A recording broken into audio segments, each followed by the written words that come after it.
with your hosts, Mr. Snippets, Black Girl Marvel, Mr. Marvelite, all the movie things, the pre-review with Super Comedy Guru, and me, the Real Study Movie Boys Guy.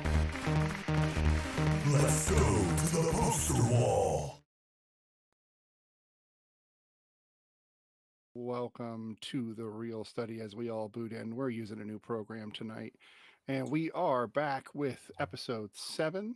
And we are all on the poster wall for once, which is really awesome. Say hi, everybody.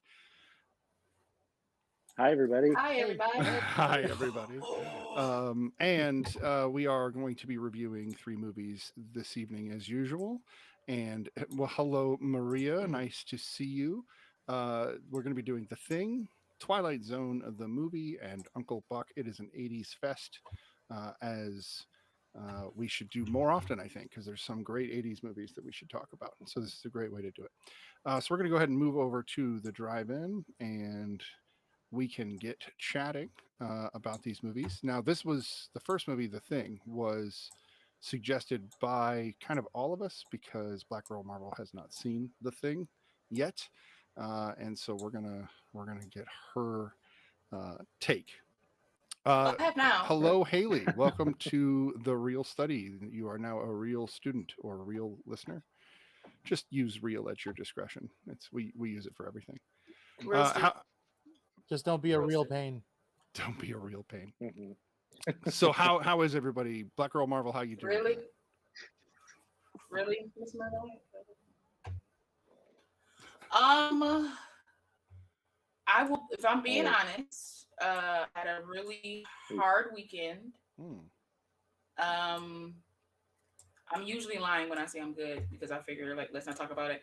But I had a really hard weekend. My brother's memorial was Saturday, and it was like a whole thing. It was nice. It was nice, but then it was I think with the memorial, and then I was out for from 1 to maybe 9, and I don't go out like that anymore. I'm not out for that many hours anymore. I think my body was completely drained of everything, and I just got really sullen and withdrawn. It was very weird. I've never felt like that before. But I'm feeling a little bit better. I'm glad you're here. Yeah, I'm glad you're here too. It's not easy to do that, to still try to be in real life and do those things. But you're with good company. We love having you. Mm-hmm. Mm-hmm. And of course, Ray I is mean, here. well, you guys are right now. I love you guys. You guys are great. We're all right. You guys are all right. Mr. Marvelite, how you doing? I know you've had some things. Oh yeah, so yeah, it's been. I mean, health wise, it's been a tough weekend. Somehow after my kid being in urgent care and stuff, and kind of as a dad, you kind of hold them so they feel better. And I'm realizing you can't really do that to a 6-year-old much anymore. I woke up yesterday with really bad neck pain and stuff like that, and thankfully I'm on drugs now, so we're good. And all the movie things. I know you've been watching a ton of movies because of We don't condone the use of drugs. Well, these are prescription drugs because he has back issues, so we're all good. Yeah, these are not illicit drugs. I met I got some dope off back in the back alley. No drug. I mean, but he didn't say that. Okay. How about this? That though. That's true. So thank you, Pfizer, for all of the pharmaceutical assistance today. That's awesome. Mm-hmm. How's all the movie things doing today? There you go. That's better. I'm good. I'm doing great. I can't complain. I mean, I could, but I'm not gonna. Doing pretty good. Yeah. That's fair. Me, it's always sleep. Trying to say you're better than me? Is that what you're trying to say? No. It's a feisty evening here. No, we did the complaining for you. Were in an NSYNC shirt. You're already, better than me now. So nice. Miles ahead. I'm tearing up your. That's right. So we are talking about The Thing, and I would love to get right into it because that was when I had heard last week that you hadn't seen this, Lala. I was very blown away. I was like, "Wait, what?" This is kind of the quintessential body horror film, kind of period. Like any horror movie person's going to say, "Wait, you haven't seen The Thing?" And so I'm glad we're going to talk about it. And I really do want your insight. So I'd like to hear yours first. Let's move right into it. What was your initial impression of The Thing, Black Girl Marvel? Oh, initial uh Kurt Russell. Mm. Oh, That was my initial take on it. Because I did. I mean, all you had to say was like, "Hey, um, Kurt Russell's in this," and I'd have been like, "Oh, watch it immediately." Um, but no, I initial thoughts is I enjoyed the film. I love that. Like, of course, it takes place in like '82. hmm It takes place in one central location. Which, if you think about it now, a lot of movies don't take place in one central location anymore. They're like all over the place, different scenes, different things like that. I love the practical effects. Um, it just looked grosser in yeah. my book. Uh, Yeah. because I read that they use like different chemicals as well as like other prostheses and stuff for the look and feel of it. I think the creature, the thing itself, looked ridiculously good for like 82. Like hmm to actually see like the head, the legs come out of the head, and then the head like walk away, and like it changed. Like it actually blew my mind a little bit. You know, Right. I was like, this is the words don't hold up, but this is pretty nice. So it's like this is. I wanted better dialogue, but that's like 80s, 90s movies. You know, the dialogue is like you're like kind of lacking a little bit. Just me personally, but all in all, I thought it was a really great film. I thoroughly enjoyed it. I will probably Nice. I usually say this. I say this for the rating. I would probably watch it again though. Oh, Oh, I would. awesome. so it did Because better than The Void Keith for David you. was in it too. It was Yeah, I pretty know good. Keith. Yeah, Keith David. Keith Yeah. David's amazing. Keith David Childs was in it. I is was like, amazing. I was like, shut up. Oh Yeah. yeah, no. But And but he's also the I had voice of moments where I reason got in really this film, confused.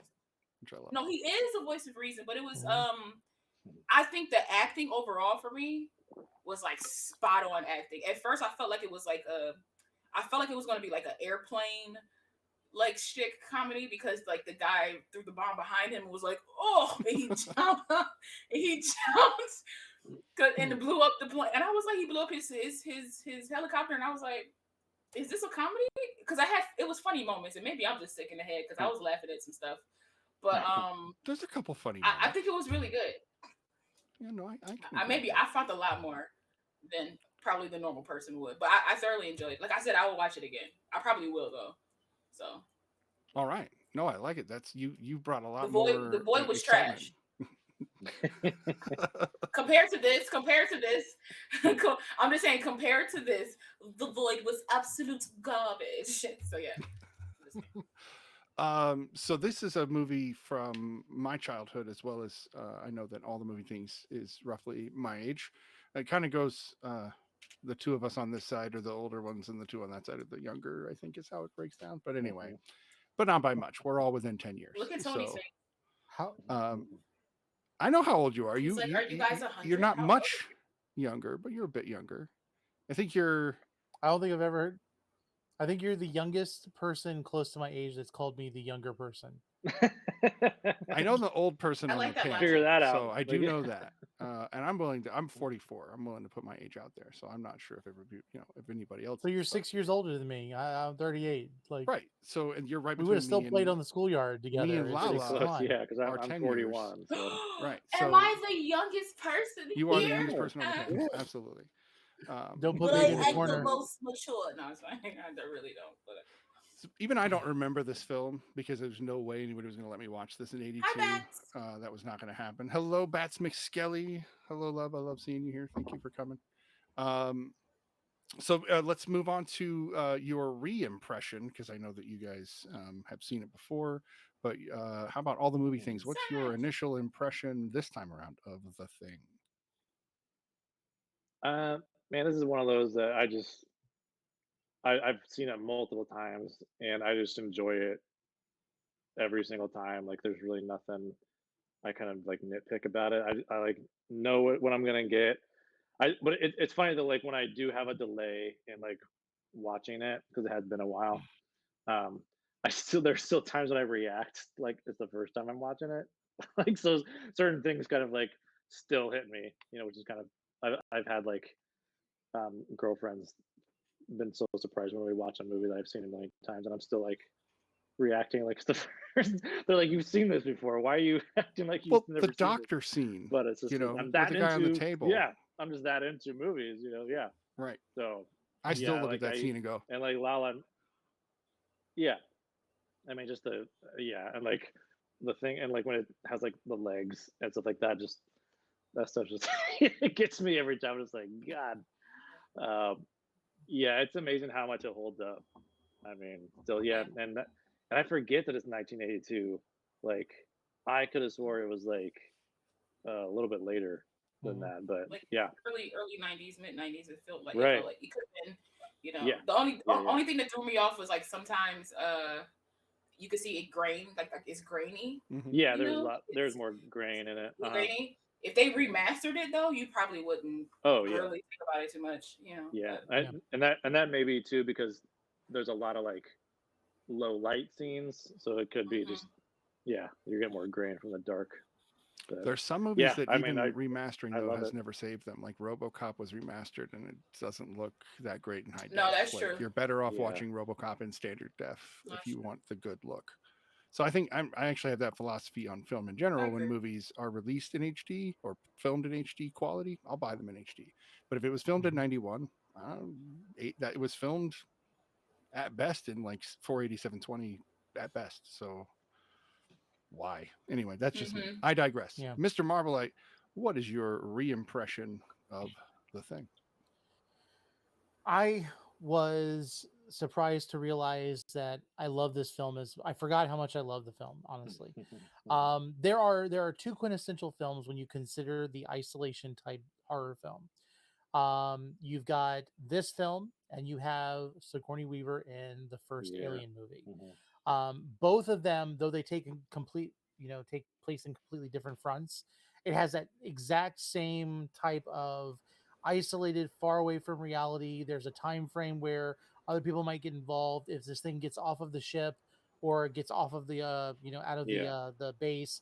mhm, We're gonna have major problems.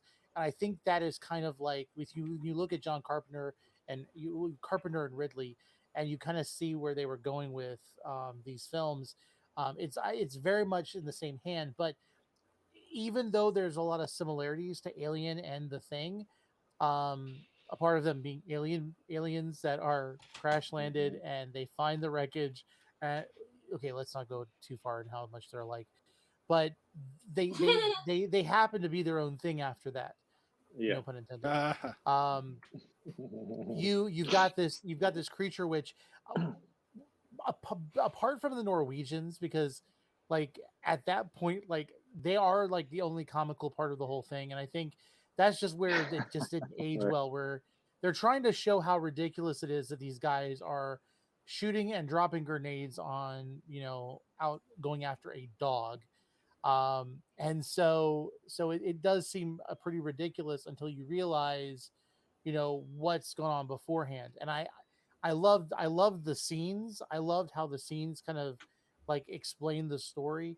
And a cool little tidbit for Mr. Snidbit is the when they went to the base for the Norwegians, that is literally the American base. It was just shot at the end after they destroyed the base. Mhm. mm-hmm. So Makes those are sense. all of those things. They didn't have like a separate base. It was the same place. And Um, I was and thinking a lot about that scene actually because it's the beginning of the movie, but I was thinking about the fact that it they had to go in there and desecrate the place slowly and methodically and make it look like something really awful had yeah, happened there. I think that would yep, be a fun part of yeah, set direction.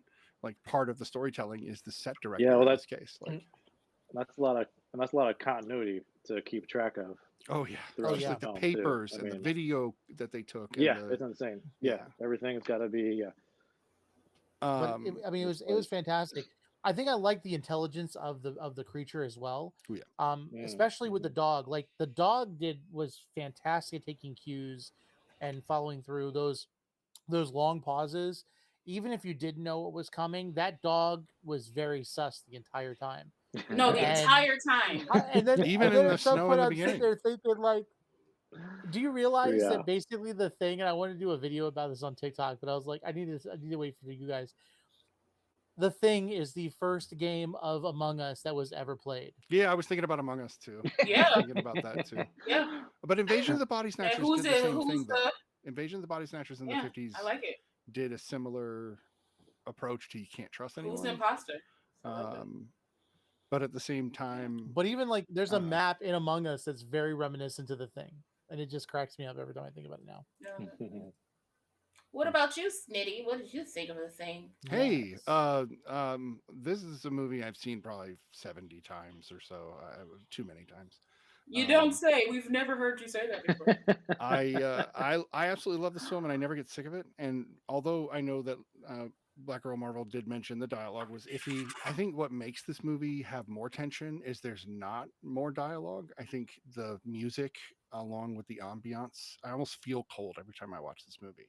I don't need much more. If I had much more, I probably wouldn't like it. I don't trust everybody pretty much even the moment they show up on screen, which is weird, but that's probably because I've seen it so many times. I just Yeah. don't, even though I know the ending, I still am suspicious of everyone. It's really weird because they do Yeah. a good job. Like Oh, yeah. Carpenter is a very unique filmmaker, but when he hits, man, he hits hard. He hits well.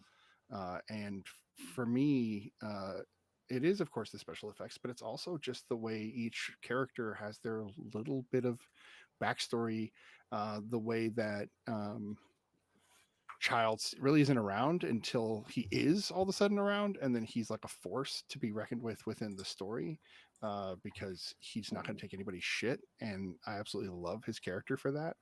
Um, and I think the scene in the room with the test with the blood test is it still sits as probably one of the greatest scenes in cinema history. Uh, when Childs is like, get me off it, get me out of this, get me off the couch. He just keeps freaking out, and then of course you have the captain. I think that man. Sorry, I just watched it right before the show, so I just got his head, his lines right there in my head. Fantastic deliveries. And continuity is good in this movie. You can pick it apart pretty hard, and there are very few errors in this film, I would say. So, Lala, let's hear more about what you think. I mean, I feel like the acting. Oh, I was just about to talk. Oh, we're so kids that I love it. For me, because like I always say this, like as an actor, I always look at the acting. I think the acting is the first thing I look at mostly because it's like I'm studying in a way, and so it's not even in a way. I'm literally studying. Like I'm watching what they do with nuances and things like that. So for me, the acting was just like spot on. Like after a while, I could feel like the tension come off the screen. Like who can you trust? Like I already knew because this is just like how movies are like plotted. Kurt Russell wasn't dying no time soon, so I just knew. Right, yeah. I knew he was gonna like make it to the end, and if he did die, it was because he's like, "Don't touch her, you bitch," that type of like essence. If he did die, type of thing, like it's because he's like sacrificing himself for like everybody or something like that. But it'll be at the end, so like just watching like everybody's acting, how realistic everyone was about who to trust, like the anxiety that must like, it's just weird how I could feel that off the screen, and maybe it's not weird. That just shows how good an actor everyone was. I did notice a lack of female presence, but it's the 80s. It's fine. Yeah. It's one of those things. It is, and I think Carpenter. It's the 80s. If you look at his filmography, though, he worked a lot with the same people. But even a lot of his films at that time were very male driven. But again, like you said, it's the 80s. I mean, he had a fairly diverse like Tim Burton is cast the John for the Carpenter 80s. of his year, Right. I think he had a diverse No, he cast, did. Like I like that. It was pretty diverse, even though sometimes I can't tell people's ethnicities most of the time. So like it's one of those things where it's like, what are you really, type of thing. But it's fine. But I feel like everybody that he picked, everybody that was in it was very like believable. Some people I wanted to die immediately. I'm like, they gotta go. Like I was very invested.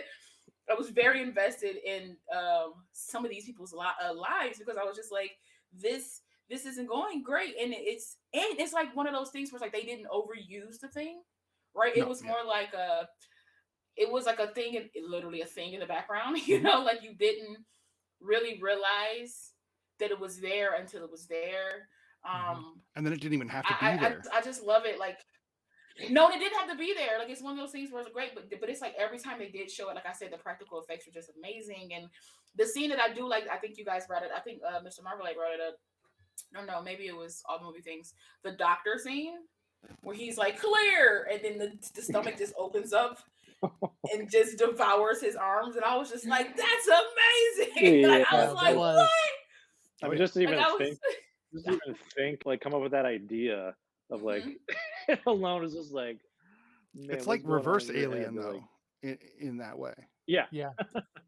They Well, were it was like, like well, the the blood alien had test to when they come were out. We got to testing the go in blood. with it. Like, Mhm. but these are all the same movie Yeah. special effects people that work in a lot of these same films, Yeah. or even if they don't work in the same company, they know Mhm. they're buddies, no Mhm. doubt, in a lot of ways.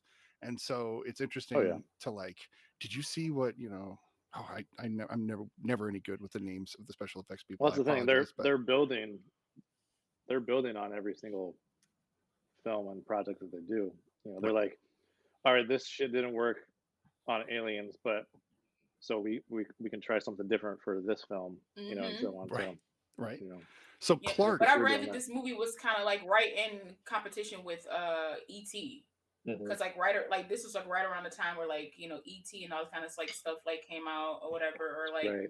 I have a was it feeling ET? ET It was did ET. Yeah, it better. was ET. I don't. No, Yeah, it was ET. more of a No, family well, film. just a little bit, but that was the thing. I was reading that like a lot of these alien films, especially like ET, showed aliens in a different way. Yeah. Like showed a gentler alien, a nice alien. So when they came out with the Mhm. thing, they felt like people were more. It was like abrasive a little bit. Like people were like, whoa, Sure. whoa, whoa, whoa, whoa. We just had this friendly alien. They said that that's why they think that the movie didn't do as well. But obviously, we know it's a cult classic now. But like at the Right. time, people were just like, yo, like we just had Mhm. this nice little alien, Yeah. and What you the I hell? come think with this people craziness, and it was people like a didn't lot for like people the to digest. goriness like this in the early 80s. Like some people did, the counterculture did, but Mhm. mainstream culture did not approve of this kind of violence. And this movie is still visceral today. It So that was says great. something about 40 years ago being this violent. Yeah. Yeah. Um, Yeah. and it's Listen, not one that of those head coming movies off that the if table, there's stretching. no bow tie at the end of this So movie crazy. either. It does not tie things up with a nice little No. bow. It leaves it nice and ambiguous. No. If Which you ever I'm a have Yep. fan of that kind of stuff. I love Yeah. it too. That's why I like The Void. This I is a love it. little less ambiguous than The Void, so Yeah. I can understand why this is a little easier because it's just like two dudes in the snow. Did they die? Oh, Probably, Mhm. maybe. I don't know. snitty. Oh, But The Void is so good.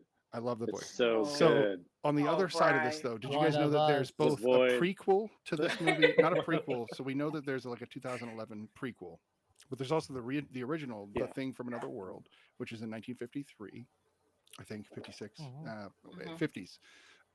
And it is actually almost as good as Yeah. this. I think it's 54.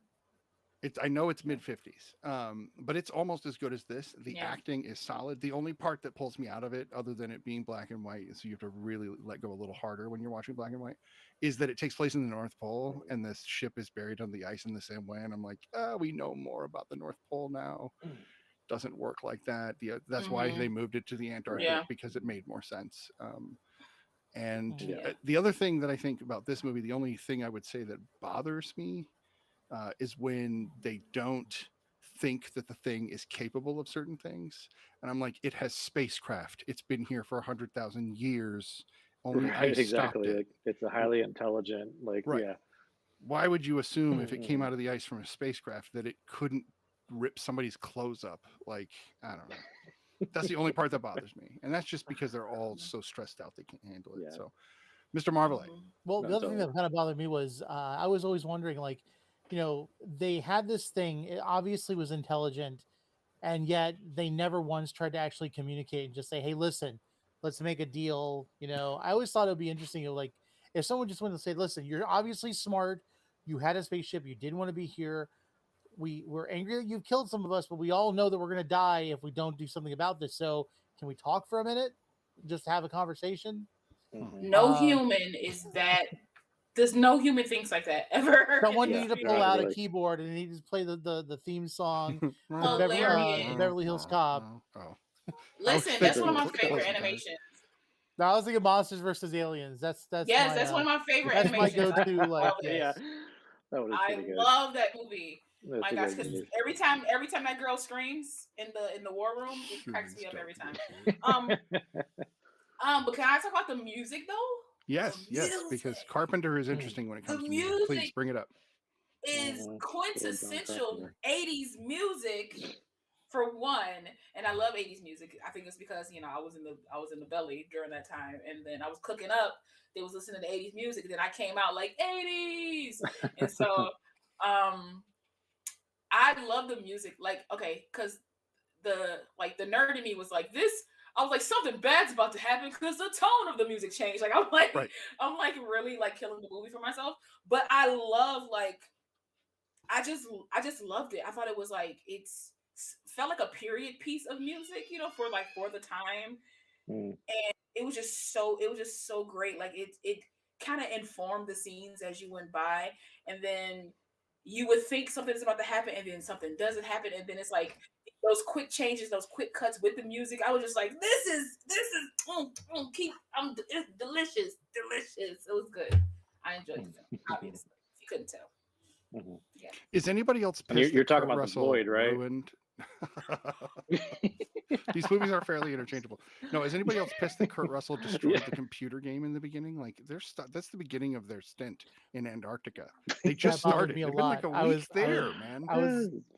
That was what I was gonna bring up next. Like, it's like, I get you get upset with the game, you might want to hit it or something, but to Right. pour like alcohol into the thing of it just to destroy it, Dude. And I'm thinking there, I'm like sitting there like, if he's done this before, I wonder how many of those computers Yeah, are in his shack that he's just got like them like stacked just up burnt up. because he knows he'll go back to them later on. Yeah, no. One of the things I love don't know. though was that like the drunkest person became the smartest person, right? Because like because everybody was so ruled by fear, and that's not to say that Right. McCready wasn't afraid, but I felt like he was drunk enough to be like, "Yo, we gotta think about what's we gotta use our Yeah, hands like in a way, his brain had slowed down a little bit, so he was like, wait. for him to kind of like Like- focus and be like, we really got to think about this, because for him Right. to be the one to be like, oh, the electrocution gave me an idea. Like, and it's like, let's shock the blood to see what happens. It's just like, type of. I was just like, where did that little gem Right. of knowledge come from, Well, sir? and like, okay, it's like, Well, it almost, they it got almost kinda invested. reminds me of like the stoner role, Oh yeah.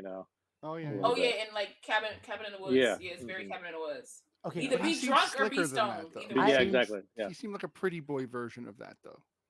He was the cool one. Did you guys not pick up on the fact? Did you guys not pick up on the fact that the chess game was pretty much the ending of the film? So he goes in, he puts the king to rook 1, and the game beats him with checkmate. Because they were during the movie, their idea of protecting each other was to separate from each other, and he literally did that to his king. He exposed his king, and his king died at the end of that chess game when he destroyed the computer. But what he ended up doing was, even though there's this threat that could easily just like take them over, they were trying to stick together. He was keeping them all together as a way not to expose his pawns or himself and everything else from really from being destroyed. And then when he realized there was no way to win the game, he decided to cheat and to make sure that not only he but everybody died. Because when the alien the thing destroyed the generators, they all knew they were going to die at that point. He didn't destroy it. Communicating. It wasn't there anymore. Was no escape. Right. And so when that was gone and they had no hope, they knew, well, we're all going to die anyway. Let's just make sure we take this thing with us. And so that's when the game became the cheat. And well, he did had to pour follow his own liquor all over the camp and light it on fire. So you're not wrong. I like that. I can see that. I love that though. Yeah, I love like that. it. That's Yeah. good. So real quick, I love the like, yo, we not gonna make it out alive. Let's just like make sure this thing doesn't make it out alive too. Like, I love that. So 2 questions. One, going back to who was suspect, I think you were talking about Clark being the one that was suspect, the guy that took care of the dogs. He was sus the whole time. And yet Right. McCready, took out a human. Listen, if you gonna jump at me with a knife, you gonna die. This That's is a fair. tense situation that we're That's under. fair. Obviously I have the high ground. Okay. Do not get your legs cut off all day. That's all I'm saying. I did Okay. like when he points the gun at Childs and he's like, no, I'm going to kill you. And Child's like, I believe you will. I do believe you will. I'm going to back off because you're serious. At first he didn't. He was like, "We'll do it," and he was like, "I will kill you." He was like, "Oh, all right." Yeah, no, you're Okay. serious. And then of course he kills Okay. Clark. So the way that Yeah. Gary, which Yeah. was the old guy with the pistol, gets taken out with the face fingers from Blair is Yeah. one of the creepiest. Like I swear I can feel that. It's so disgusting. And they don't hold out. Yeah. They keep I love going it. with that kind of stuff in this movie. Man. Um, It gave me Oh, the faculty vibes. Remember and then those when the things where the head fell faculty off? would go underneath the skin? Oh yeah. oh yeah. No, I and the love head that. fall Like off. that's the effect that it gave me when he did that. The Yeah. head fell off when it stretched. That was my Like part. where and it it fell stretched over and his just head. fell off the table. And it kind of like Yeah. made its way away, and like literally, there you're like, this thing's gonna get away, and you hear the chattering of the legs, and they're like, Mhm. you've got to be kidding me! Yeah. Like it was just, But it was absolutely I fascinating. thought it was gonna get I thought it was gonna get away. I was like, are we're on high alert and no one sees this thing moving, and then you just slowly see McCready like you gotta be shitting me. Yeah. Okay, what are we doing here? Mhm. I was like, yes, burn it. Would you Or the blood Because it looked test. like a spider. His Burn it. flamethrower did not work when he needed it to, yeah, as it's like little sputters. basically transforming in front of the guys, and all they're screaming is, "Get me out of this chair!" I love that scene. Now when Blair gets put in the shack and they go and McCready goes back out to talk to him the second time, and he's changed his tone. He's no longer like, you guys are insane, nobody should live through this. He's like, oh, I'm good, you guys are good, let me back in. I mean, doesn't that just scream suspect to anyone? Oh yeah. Blair did good. I think that Wilford Brimley, No. being kind of the more dad-like actor that he always was, I think he brings an element to this Right. film where you're like, dude, that guy's off his rocker.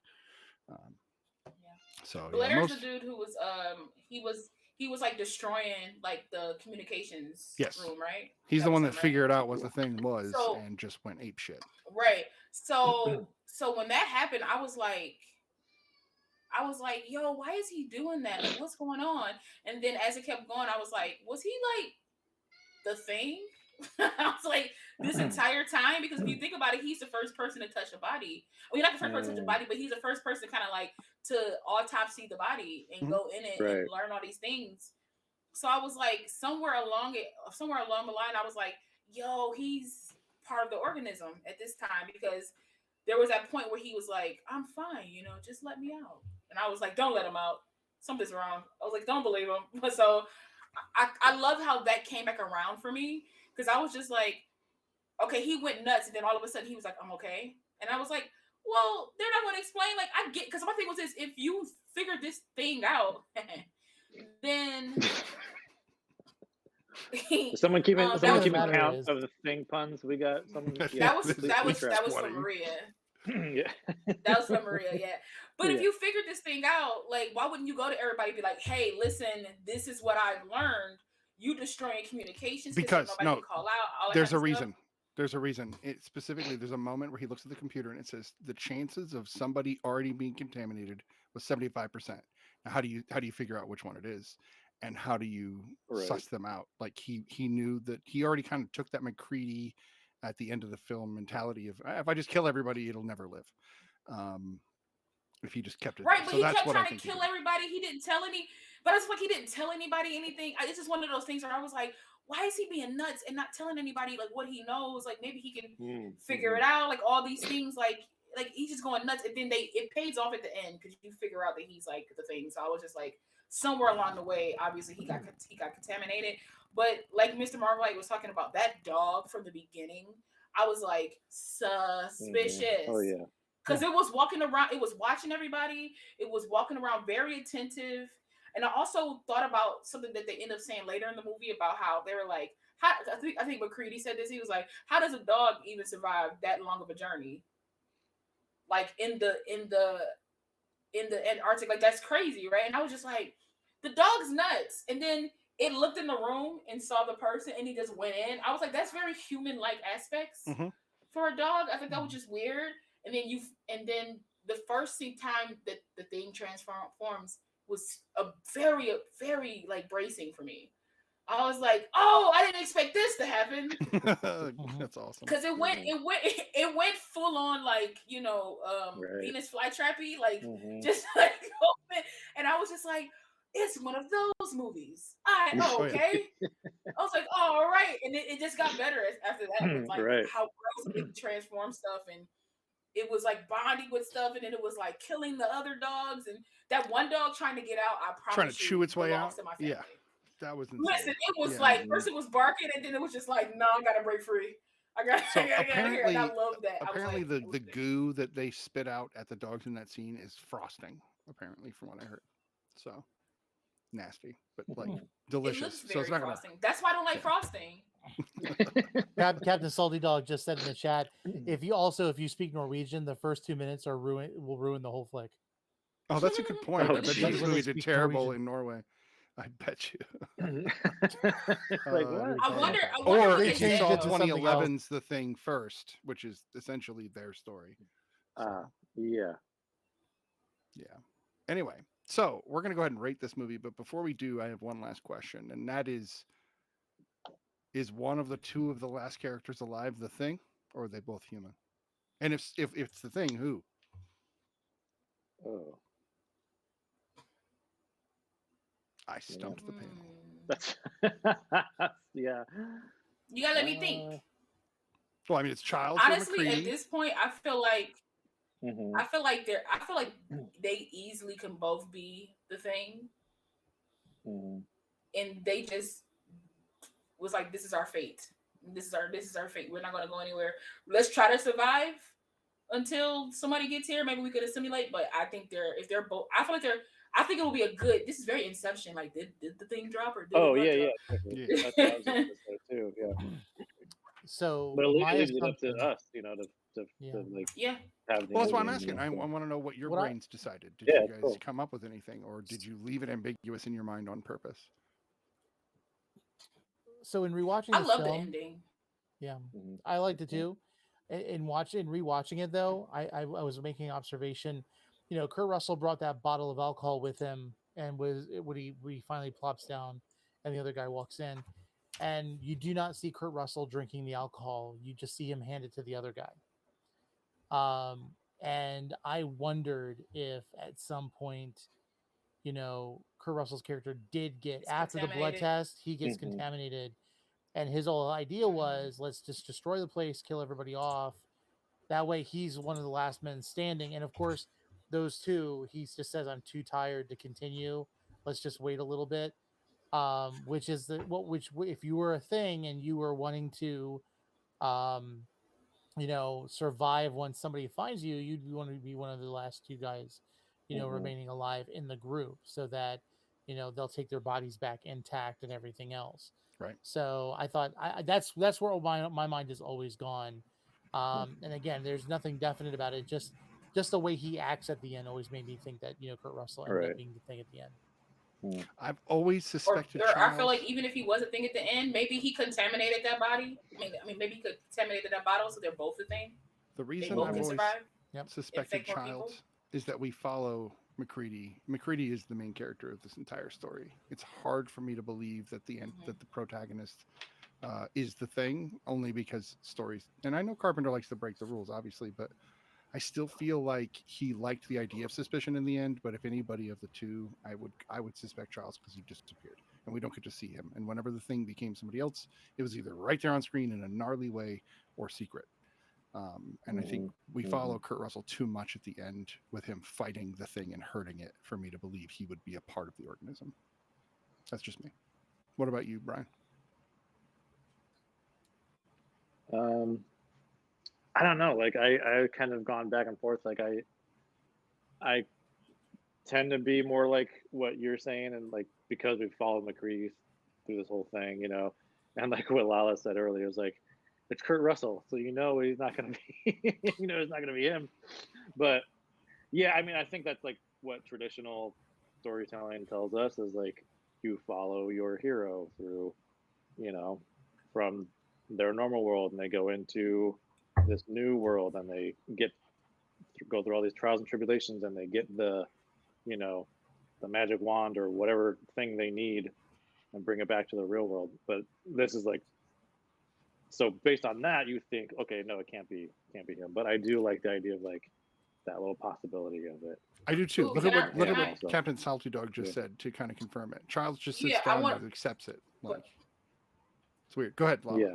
but also I want to kind of like I kind of want to talk about that about what Captain Salty Dog said because part of me feels like I wouldn't say Child's accepting it shows not understanding societal norms or the situation or the protocols. He's been from one I feel like he's been through a lot and he's exhausted, right? So and everything on that base is destroyed. They can't go anywhere. They can't phone for help. So all you can do at this point is just kind of like sit down and take it, right?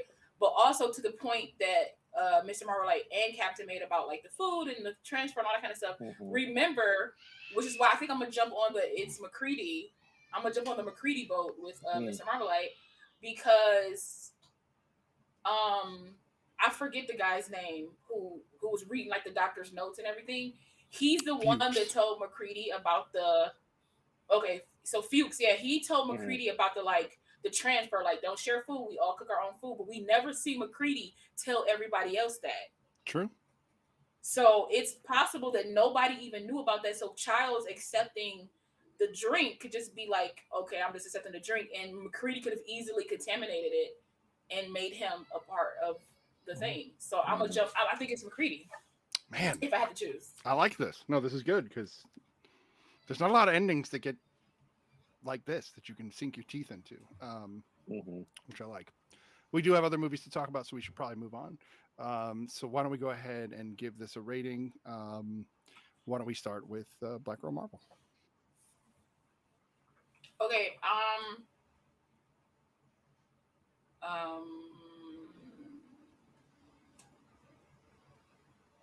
I give this a solid 8.5 Nice, nice. 8.5.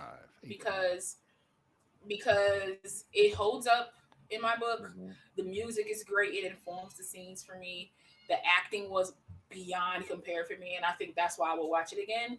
So I can like, I will probably watch it again for every actor, so I could pay attention to everybody specifically because I do stuff like that. I'm nuts. Um, and I love the ending. To me, that's an ending that um, a lot more films I feel like should do. It gives people something to think about, right? That's why I like the Inception ending because people talked about that for months. Like, no, it dropped. No, it's it there. They went so much back and Right. forth, and I love the ending for the thing. So I'll give it an Hmm. 8.5 because it's I can rewatch it. I could easily rewatch this and find more and more things, more and more nuances that I probably wouldn't find in my first viewing. All Uh, right. 12-year-old me would be like, it's bloody, and would probably give it a 7, and probably give it like a 7. Honestly, my 12-year-old self would probably dig it. I like it. How about you, all the movie things? Yeah. It's always been a great, solid film for me. Always rewatchable. Um, yeah, it's an 8.5 for me. And I think my younger self would probably give this about an 8.5 also as well. All right. Mr. Marlight? Yeah. Definitely 8.5 for me. This movie has rewatchability. Um, no movie is ever perfect, and I've actually gotten to the point where I think that I'm trying to decide how I rate films and actually have like a grading scale. But it's visually, for that time period, they make it feel isolated. They definitely have the base as its own little world, and you can feel that. Um, you get the gravity of the situation. They're cut off from like civilization. They're cut off from any type of help. The alien, I love practical effects when it comes to like gore and like monster effects, and this has got some of the best. That scene with the stomach with the teeth is just by far amazing. And you just get this idea that this creature, you want to know more about it, and it leaves it open for wanting more afterward. But I think it's better to have a movie where like this, where it's very ambiguous. You don't necessarily know how it ends. You can come up with it in your own head, but just leave it at that. Don't do anything worse. I think if they did a sequel to this, I think it was good for them to go back and do a prequel. I did like that, the newer thing movie. But I think they just need to leave it as it is. I think it's perfect in Yeah, yeah. its own point, and it just Mhm. shouldn't be touched. Yeah. I'm not even sure if they did a remake of this, if I would appreciate that. I don't think that it's worth doing that. Just let it be, They would have you to know, do for how classy it 100% is. practical effects, or it wouldn't work. Yes. Because the 2011 thing has digital Yeah. effects, and it just doesn't hit the same. It just doesn't. Yeah. As much as I Yeah. want it to. Yeah. The banter in the 50s version is amazing. I agree. For me, this is a 10. A 10 out of 10, a 5 out of 5, however you want to list it. This is getting near what I consider a perfect film, and I agree there's no such thing as technically perfect. Um, it's because it's art and it can't be perfect. But for me, it's rewatchability. For me, it's what it does for me, and it still gives me the chills, still gives me the creep out factor, still gives me the gross out factor. Um, yeah, no, this is my favorite horror film. There's no question. I couldn't rate this less than a 10. I feel like I'd be doing myself a disservice. And I think I saw this when I was like 15, so I can't really say 12-year-old me because 15-year-old me loved it. So all the way around. Uh, that being said, why don't we move right into Twilight Zone, the movie, and not waste any time and see what everybody thinks of this. And we do have 4 stories that we can kind of just quickly talk about. They're not very long. The movie itself is like maybe 90 minutes. Um, it's fairly It's an quick, hour, but hour and 40. Yeah. yeah, it's really not a long movie. But it's an anthology, and so um, no, okay. So we've already discussed the way I like. I'm sorry, Ray mentioned in the comments here. Mr. Marvelate says no movie is perfect. Snitty, it's a 10. So in the sense that I That's know with the understanding that that's no my movie is scale perfect. of 1 to 10, and since the scale itself is ambiguous and subjective, we let ourselves define what that scale is, so that there's no way Yeah, to because really I'll never argue. rate anything a 10. Right, I'll because get close, but of I'll never choice. rate I'll anything rate a stuff 10. a 10. I just I think won't. that 10 I'll should never. be reserved for your favorite movies, because if you have, I believe in using the whole scale is what it boils down to. And I know people that are like, I'll never rate anything a 9 even. I'm like, all right, I mean, you do you. No, I have Yeah. no judgment on how other people use their 1 to 10 scale, but for me, if I'm gonna love a movie and I watch it 20 times, it's 10. Like, it's obviously I keep loving it for some reason. I Right. don't believe it has to be technically perfect because I don't believe in that. So anyway, I hope that answers We really should why. come up with like our standard for this show, like how we would want to break it down. Because since we are the real study and we have the real students, we should have a real scale. Just to kind You're of give an really idea, clever. and we save For real. that last one for the For favorite. real. So like you might say it's a 9, but because it tips that scale of being my favorite of that genre, then it becomes my 10. Yeah. And then just have it as a standard.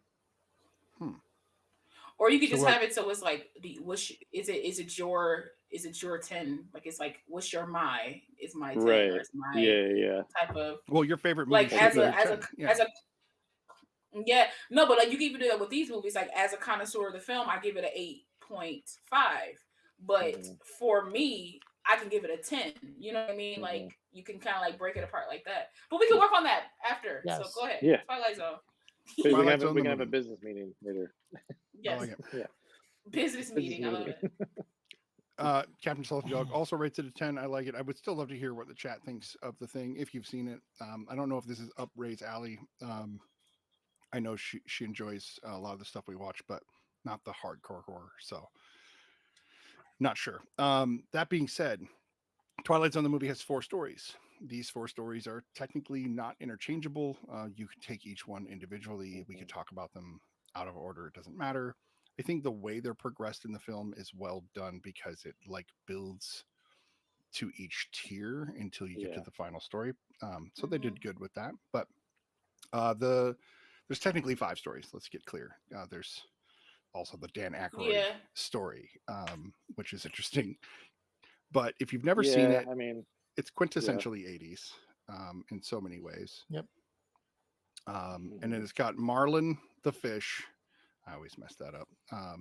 Yes, I love Marlin that. the fish, Albert Brooks, It's as well as Dan Nemo's Aykroyd. dad. Nemo's Albert dad, Brooks. Nemo's Yeah. dad. and Dan Aykroyd are driving through the country, and they're talking about scary stories, and they bring up Twilight Zone and Outer Limits. So it's very, I can't use that word anymore. It's very Yeah. It's self-referential. funny to like I'm argue. going to say that rather Mhm. than that other word that somebody stole and corporatized. Anyway,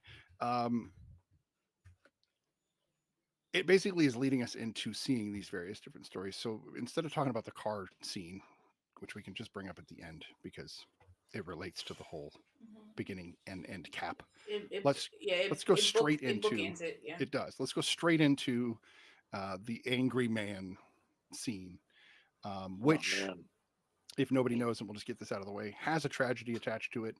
There were people that were killed on set when this scene was put together, or when this sequence was put Right. together, with a helicopter accident, I believe, is what caused Mhm. it. And I believe 3 people died. And so it kind of was reminiscent of what's happened lately in With cinema Rust, with yeah. Rust. And so it kind of like was like, Mhm. oh, I didn't even think about that when I picked this movie, but it of course came up. Uh, that aside, and we do want to pay honor to those that have died making movies, because we love movies, and that means that people have died doing what we love, which is insane to me. But that aside, the story is intense. The language in it is blatant and right in your face, and I think Mhm. that the way that Yes, it Spielberg and is. Landis approached this is good. I thought it was very blatant because they wanted you to hate this guy, and it was real easy to pretty quick, like immediately hate this guy. Oh Mhm. yeah. But let's go with initial impressions. Mr. Marmalade, what was your initial impression of the Angry Man story?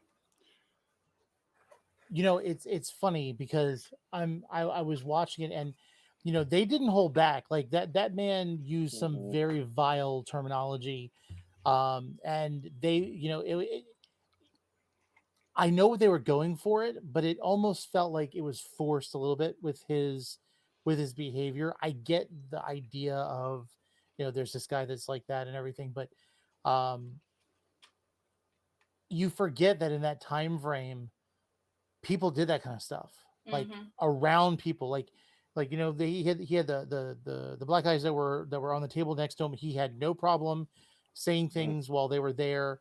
I mean, he went for the Asians, he went for Jewish Yeah. people, he It went was for yeah. black people. I mean, it was ridiculous. And um you have his friends that are just they're like, you could tell they didn't disagree with him, but they But were they were like, calm also, down. yeah, they were They like, were Calm calm down, pause down, we and Yeah. don't need to get racist, beat up in this. right? Yes, Yeah. exactly. Mhm. um and so it was very interesting to consider, you know where we are now, but at the same time, like I know there's some rallies that go on that you could probably find the same type of people there. Mhm. And it's very much a real topic even today. And that, I think that's the thing that bothers me, is we have gone so far only to still be in the same boat. Right. and Yeah. and it's and it's Mm-hmm. it's like, yeah, we might not be in the middle of the boat anymore. We're maybe like closer to the bow, but I'm pretty sure that means we're still in the boat, and we've got a long way to go. And a lot of times it's when you hear people say things or do things, you just wish that they would get into, if you could just get into the shoes of somebody else and Hmm. see what Mhm. your hatred does to others.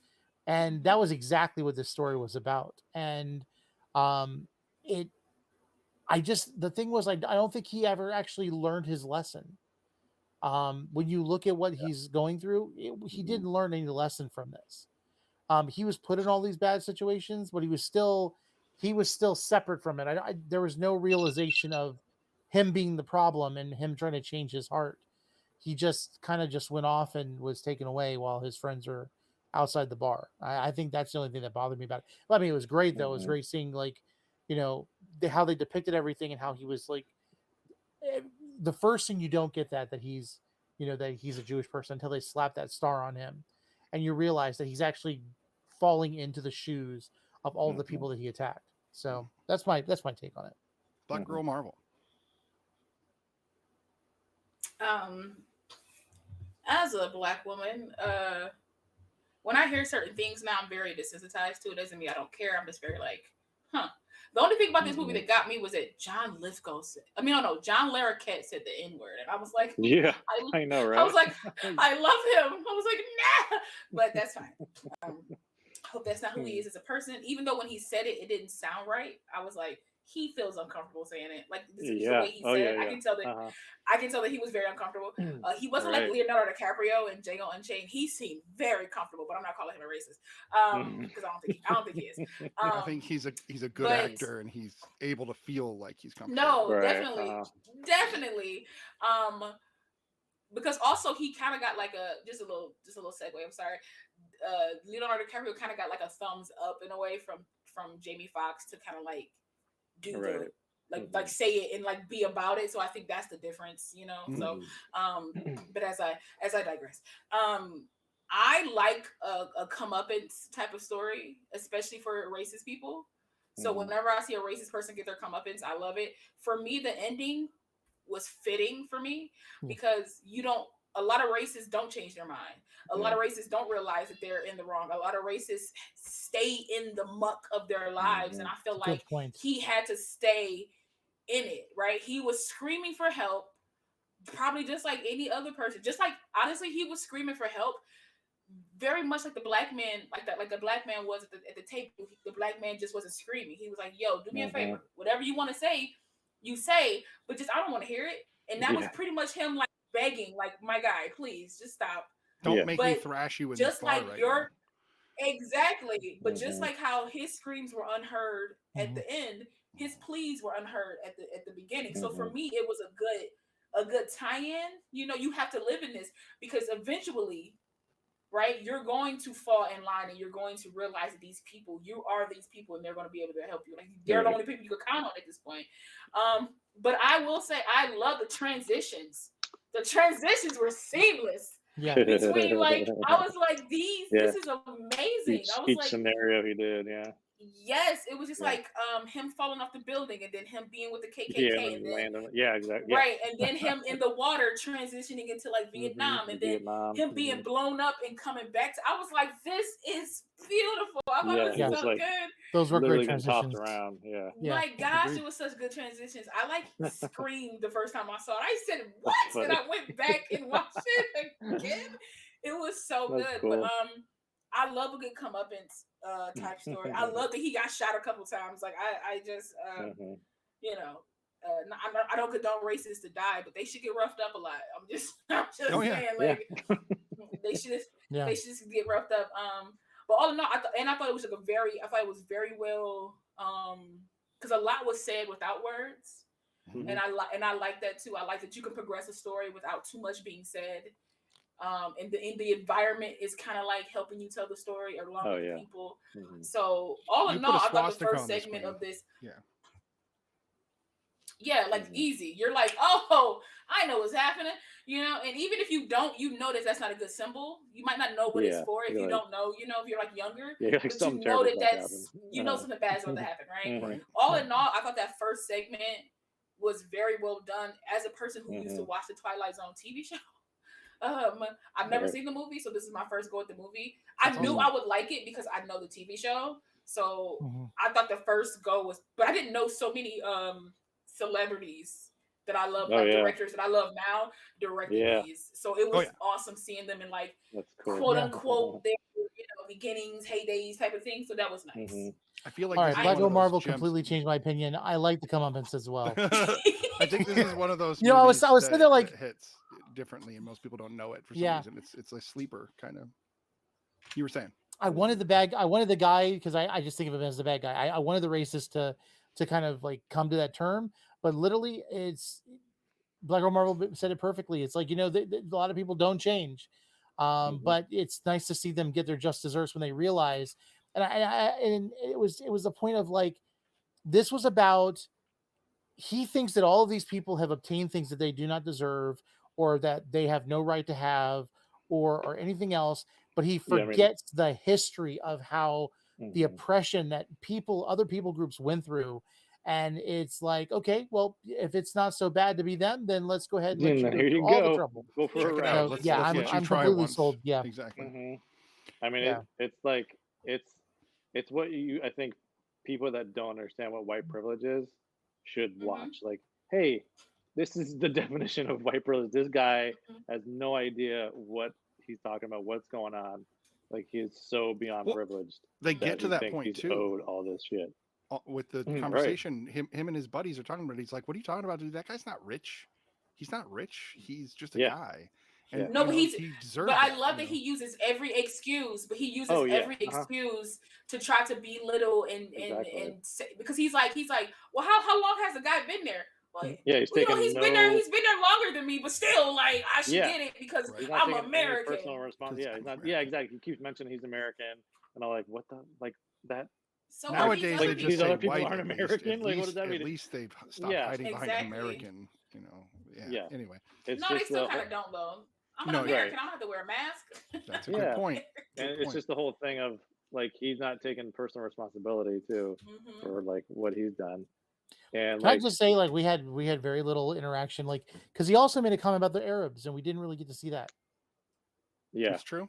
Honestly, didn't go into that. I really believe they probably didn't even know what to do. Yeah. Well, you got to Right. If I'm consider. being Okay, honest, this is a consider thought. it's Mhm. 1983. Consider it's Spielberg, who is willing to push the bounds a bit more. You know, he did Amazing Stories and other various things I that mean, took on some things, but Color Purple. I'm just Color saying. Purple, exactly. Mhm. So we know that he wasn't unafraid, or he was unafraid to take on anything to do with his own Jewish heritage, obviously, but also Mhm. with Black Right. culture and heritage, and others as well. But I don't know in the early '80s if America was ready for that, and I hate to say that because there was a rash of that boogeyman terrorist concept was on the rise in 1983, huge. So the Mhm. fact that they even mentioned Mhm. it and were willing to even bring it up, I think, is good. But you're right, it's very short-sighted in the long run. Maybe it'd be nice to see Yeah. Mm-hmm. some more I inclusion. But agree. again, this could be a movie that could be remade, and it'd be neat to take one of the segments like they did and remake Mhm. one of the segments, like for a new Twilight Oh Zone yeah. movie. Mhm. But that's just me. I mean, it's because I feel like instead of Jews, it would probably be like gay people or trans or something like that. Right. True. Yeah. Although it Mhm. could be You native can totally add people that in and there. Like, indigenous people these days Yeah, as as well, well. yeah. Mm-hmm. which Yep. would, again Yep. Yeah. should have been included. I thought it was Exactly. interesting during the But all the German movie things. What did you sequences think? that there was no dialogue being shown, and it doesn't even show Uh-huh. subtitles. You just have to Yeah. infer what the Exactly. Germans are And I saying. love that. Yeah. Yeah. Because that puts us in his perspective, right? Because it's like Right. he has Exactly. no idea what they're Yep. saying. And so what? Yeah. I totally paid attention to that too. No, all the movie things, please. If you have more, I would like to hear more, please. I don't know. I would just add on, what Lala said, because I was like thinking the exact same thing of like, no, that's what was meant to, like, they weren't meant to like show him make any kind of like progression or character arc or kind of change or Mhm. anything. Like they were meant, like they knew what they were doing, and this is exactly like they were trying to make a point with that one. Mhm. Obviously, that he's not going to change. You know what I mean? It didn't matter. And So, the thing go that ahead. really like resonated with me was like this thing is almost 40 years old. You know what I mean? Right. And Mm-hmm. it's Yeah. like Thanks for how, reminding me. yeah.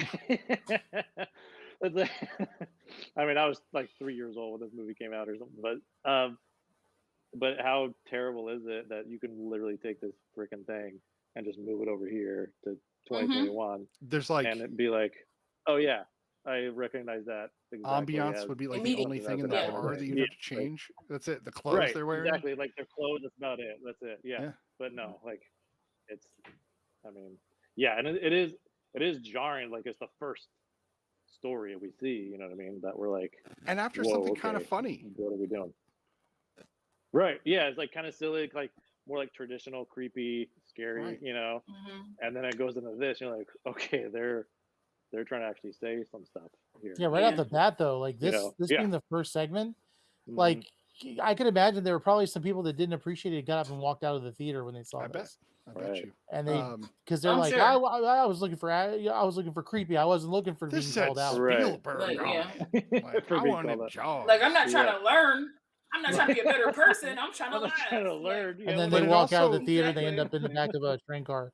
It does say something Right. about the fact that we do have this like filter now that acts like we've never talked about race in this country, and that's absolutely not true. It's been an ongoing discussion for Oh a my God. very I long know. time. No, It's just Forever. nobody ever wants to Yeah. listen if Forever. they have similar hue No. to me. Anyway, Mhm. Yep. yeah. Anyway, so we all agree, fun segment. Strangely, and I we can rate the segments, but I don't want to spend too much because we still have a whole other movie to get to. So we're going to segue because we All right. definitely agree. I kind of gave my thoughts. I don't need to go through it. We segue Mhm. right into Kick the Can, and it goes from just this in your face Oh. bigotry, angry, I know. to the most soft and polite Heartwarming, and fun, like, heartwarming yeah, story exactly. you've ever really. This is my favorite story of the bunch, Mhm.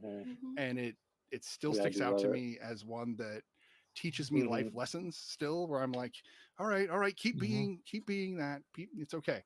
Mhm. So essentially this story is about a wish granter who goes from old folks home to old folks home, granting the wishes of the old folks since they're on their last leg, if you will. Not So to hospice, speak. Right. so to speak. Not hospice, but they're Yeah, definitely it's like, like they're mostly just pre-hospice, retirement. Yeah, retirement communities. Yep. Yeah. Mhm. And we meet, a cast of characters. It looks like I think there's like a Mr. Bloom. so there's the two Jewish ladies and her husband, the Jewish husband, Yeah. and then who is Yes. a wild and interesting fella. Then there's the rich, suburbanite fella, and then the Mhm. angry, like leave everybody alone, and then there's the cute little old lady with the glasses, Mhm. which I absolutely adore her. Yes, with her little cat. And her cat. Yes. Yeah. Right. Yeah. Yeah, her little Which even the cat. cat turns into a kitten. Like, Yeah. Yeah, I know, Which is right? I was fantastic. like, oh my God. yeah. Oh, yeah. So maybe with these anthologies, we don't go through these initial reactions because they're short enough that we're already halfway through the story. We've already given away half Yeah. of it. Right. Yeah, This, but I thought it go was ahead. great. Yeah, I love it. I thought it was great. It took such a lighthearted turn from the first one, right? So it was a breath of Uh-huh. fresh air to Yeah. kind of like Yeah. ease up a They're little like, let's bit. give them a breather. Let's get yeah. Exactly. Like, let's Exactly. back it up a little bit. Let's show Yeah. black people in a good light. Let's put them out, like let's show nice, docile white people. Let's make it nice. And Yeah. so, but it was nice because honestly, it's still a thinker though, because I think all Twilight Mhm. Zone things Oh, are yeah. thinkers. Yep. And it still makes you think, like, is this the life do you really want to do life all over again, or do you want to keep Mhm. the same type of like young, fresh, happy mentality, right? Because Right. they show how one person could bring down everybody. They had that one guy that whenever people try to talk about fun things, he was like, what you doing that for? What you reliving that for? We old, let's just be old and sit here. And it's like, Mhm. we have all been around people who just can't let you be great, just Mhm. can't let you shine, right? And then to have a Mhm. person come in and be like, I want this for you, I want Right. better for you, like, it changes you, and then it physically changes everybody Mhm. into children, and makes them realize that this isn't quite what I set out for. Like, this was fun, but I don't want to stay this way. Right. Right. Yeah. I don't don't. want to It makes me relive realize this. that, Yeah. like, I don't want to relive this. It's just, Yeah. and then he's like, so maybe you should keep a young mind, Mhm. even if you don't want a Mhm. young body, And that was great. Even though the rich man was like, I'm a child of forever. Like, he was like, Yeah. I'm out of here. He was like, nope, this is what I want. Yeah. Exactly. He just broke Mhm. free. But I thought it was great. I thought it was a lesson in always staying young at heart, Mhm. because he said, what did the guy say? Mr. Bloom said, the moment I stop moving is the moment I rust, or something like that. Mhm. He said, or he made some type of Yeah. analogy He like I does. that. start, I Yeah. He start did have a really aging. good line. Yeah. Yeah, Yeah, and I was whenever I stop like, moving, I start that. aging. yeah, and I was Mhm. like, that's honestly, that's like I feel like that's the mentality of my great aunt. She just turned 99. Mm. She still wakes up at 5 o'clock in the Man. morning. She still goes to the grocery store, buys her groceries. She still cooks breakfast. Damn. She still cooks dinner. Like, she Good does for these her. things herself. Yeah. So I feel like when you take that, like, if you take that take that within you. You know, you keep that Yeah. young mind, that young heart. You can go for a long time, and I loved it. I thought it was great. That was a I great agree. message. Mm-hmm. Yeah. Mr. Marvelite. No, it was great. A little snidbit for the Snidbit show, or well, for you, Mr. Snippets. This was one of the Tidbit for first. snippet. This was one of the first films that Steven Spielberg did that was not composed by John Williams. I know we talked about it on the chat beforehand. Up until this point, everything Steven Spielberg did was composed by John Williams. And if you guys go back and watch this film, I know we and Brian were talking about this, but if you watch it through Amazon Prime, it's really fun with Prime Video that they do like the X-ray feature, which if you tap on the screen, if you're on an iPad or an iPhone or whatever, it'll give you little bits of information about who's in this scene, what were the bloopers in the scene, like special trivia and stuff like that. It just it kind of adds to it. If you grew up in in this era in the 80s and then going into the 90s and the 2000s, where like you remember like pop-up video on VH1 and stuff like that, it definitely fills that niche. And so like it was nice to just see not everybody chose the same path at the end of this film. You have all of the kids decide they wanted to go old, become older, and they wanted to go back to what they were, but have that young mind. They've obviously learned the lesson, but there was that one gentleman that he wanted to stay as a kid, and of course he was very vocal about what his reasoning was behind it, which we don't have to discuss that now. But there's this idea that Mr. Bloom is giving them the choice, and they get to decide, but at the same time whatever they do is healing them. And these retirement homes, especially in that time frame, were very prevalent. Like this was not a weird thing. We look at it now because there's like sunrises and like nursing facilities. But when you go in there, it's very depressing because these people are sometimes put in there for the end of their life, and they don't have the gumption to get up and to do those things.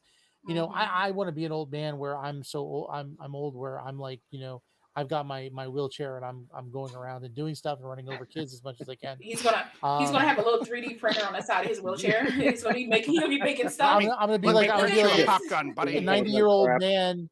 I'm gonna Yeah. be a 90-year-old man that hopefully when I age and if I get get some of this fat off me, I'll look more like Stan Lee and they'll make me do his cameos in the future.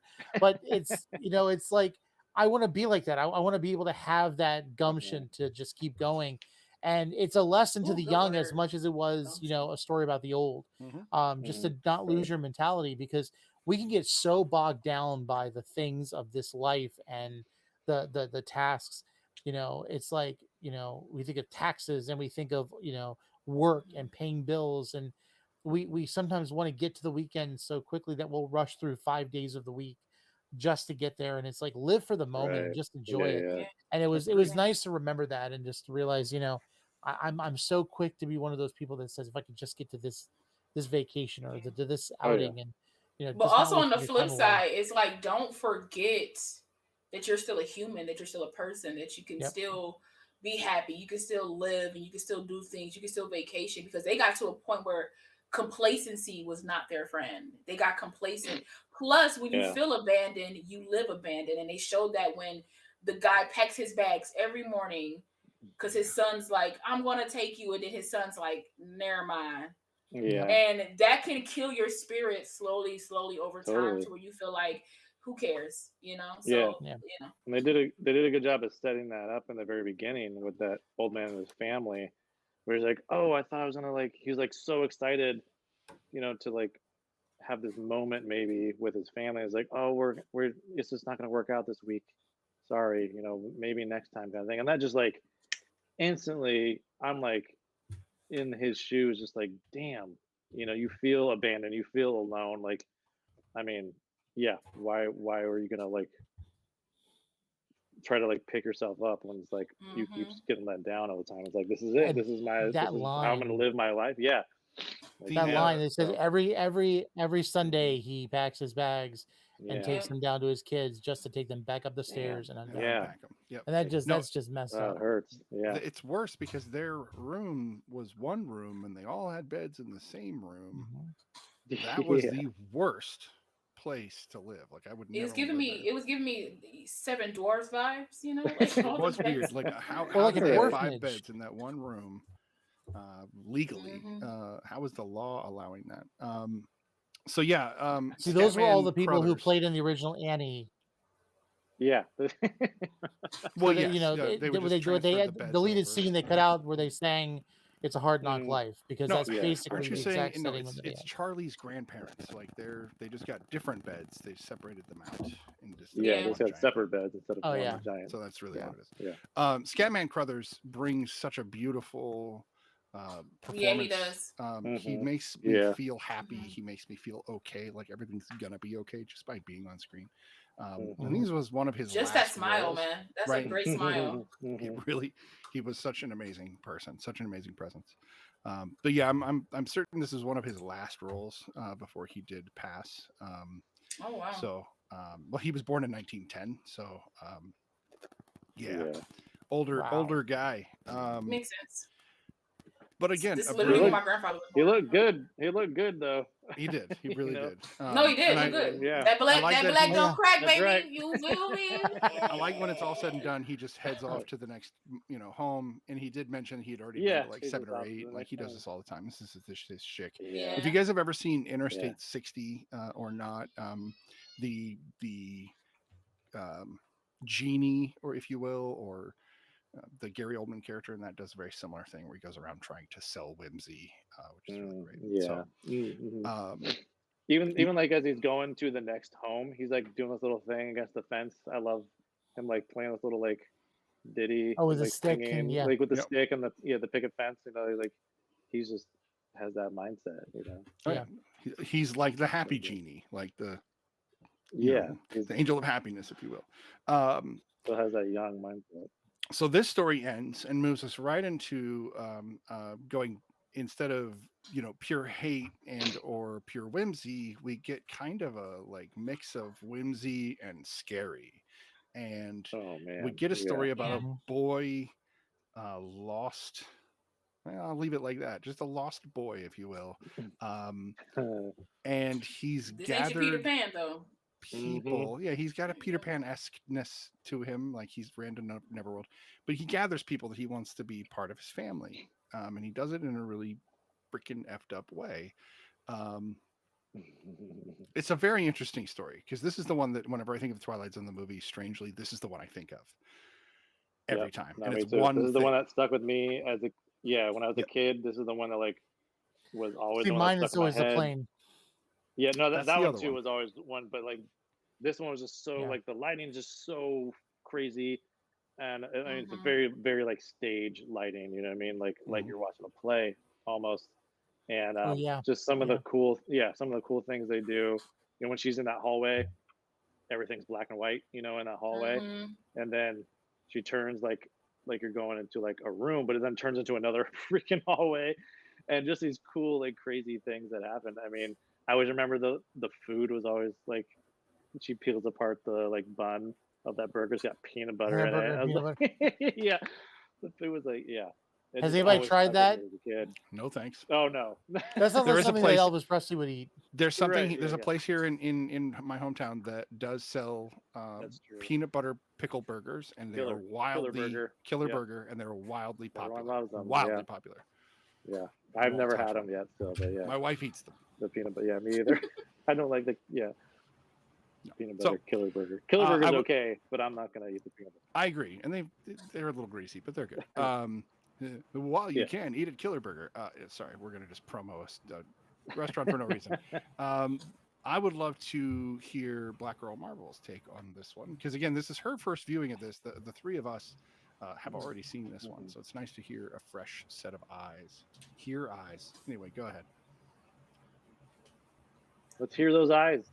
Key. I got 4 of them. Let's hear them. I actually like this one. I would say that this one was my favorite one because children are always creepy. And this little Especially when they boy got powers. played his part exactly. This Mhm. little boy played his part very, very well. Yeah. I just thought like aesthetically it was pleasing, like the different colors, the different like the fact that this one had like animation in it, you know, type of thing. It had Right. like a CGI like effect to it, and the tone was just creepy. It gave me first couple of episodes of WandaVision vibes, with everybody being like, yeah, so we can do this for you real quick. Yeah, like yeah. it was, family. I know the as family was yeah, like, whoa, what's going Yeah. on? Like they're just like held yeah, like hostage there, basically. Stepford wives type of like thing to it. So I really enjoyed that. So it added to the creepy factor. Also, the chick who played Ethel is actually Nancy Cartwright, who voiced Batman on The Simpsons. So when I saw her, I was like, I know that face and I know that voice, and then I was like, hey, it's Martin. And how ironic I is thought it was that she cool. gets trapped in a cartoon? But at first though, when yes, but it looked just like it gave me when she got trapped in the cartoon. It gave me Nightmare on Elm Street vibes. Yeah. When the boy got caught in the TV, yeah. and then he started running, and it was just like him running. Yeah. So it gave me like that vibe. So I was just reminiscing the whole time, just watching stuff. I thought it was really good. Creepy factor. At first, I thought there was something wrong with the family because family at first looked kind of sadistic in the way. Yeah, like go upstairs, wash your hands, and then they started rifling through her stuff, and I was like, "Yo, what's wrong with his family?" And then you find out that he's the problem. Arguing about the cigarette? No, give me the cigarette. You don't smoke. Like, I don't smoke. This you don't little need boy to smoke. is nuts. And then I know, so funny. The grandpa. boy, I'm telling you, that little boy played his part. I loved it too. I loved it to pieces. Yeah, the grandpa was creepy. Yeah. That actor always can play a sneeze really, really well, and so he was sweaty and he felt gross, and everybody. But you can tell it's anxiety sweat. I did notice I did notice a lot of people in this are like sweaty and shiny though. Anyway, like in all of the. I was like, what is that choice? That's a choice. It could just be like poor makeup, though. It could just be like poor. Honestly, it could just like poor makeup. Right. Like everyone was like makeup really has changed over time to kind of like keep that kind of glow and gloss down. Yeah. But I really felt bad for the uncle. He's like, there's a trick. Do the trick. And he's I know, dude. Okay, so that right there. Where's the hat? Like, I was like, oh my God. That is the moment that when he pulls the rabbit out of that hat, not the good rabbit, the bad rabbit. That is the scene that vivid memory of that scene in my head since I was a child. I think it's burned in my memory too. Perfectly. Like that damn rabbit. It's so like it's so practical because it's practical effects. It's no digital anything in this film. Yeah. And it's just well done and it's so frightening. I don't think it held up as well against like The Thing, which was only 1 year before. But I still think a good team built these props because man. Yeah, they did great. Oh yeah, great. Yeah, love it. Yeah. And even the makeup was great. Like the effect of her mouth being covered was that's such clean SFX makeup work. That's just that's good. That was great. What about the insane Tasmanian devil that shows up? That part. Listen, I was like, did they get licensing to use? It is a Warner Brothers movie. Yep. So I was like, is this a Tasmanian devil?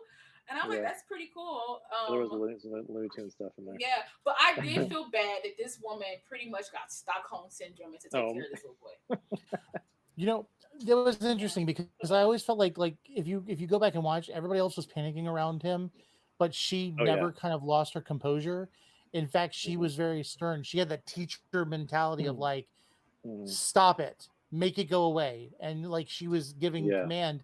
And it was almost like that was what he fed off of, that she wasn't going to tell him what he wanted to hear, you know. And they even when they started off the story that she was talking about how she was going to another place to be a school teacher but she always wanted something different, and she didn't realize it was coming, and so he was a fulfillment for her. And what I really liked about it was when she ended the conversation, when they were in the void and she's like, I'll take you with me.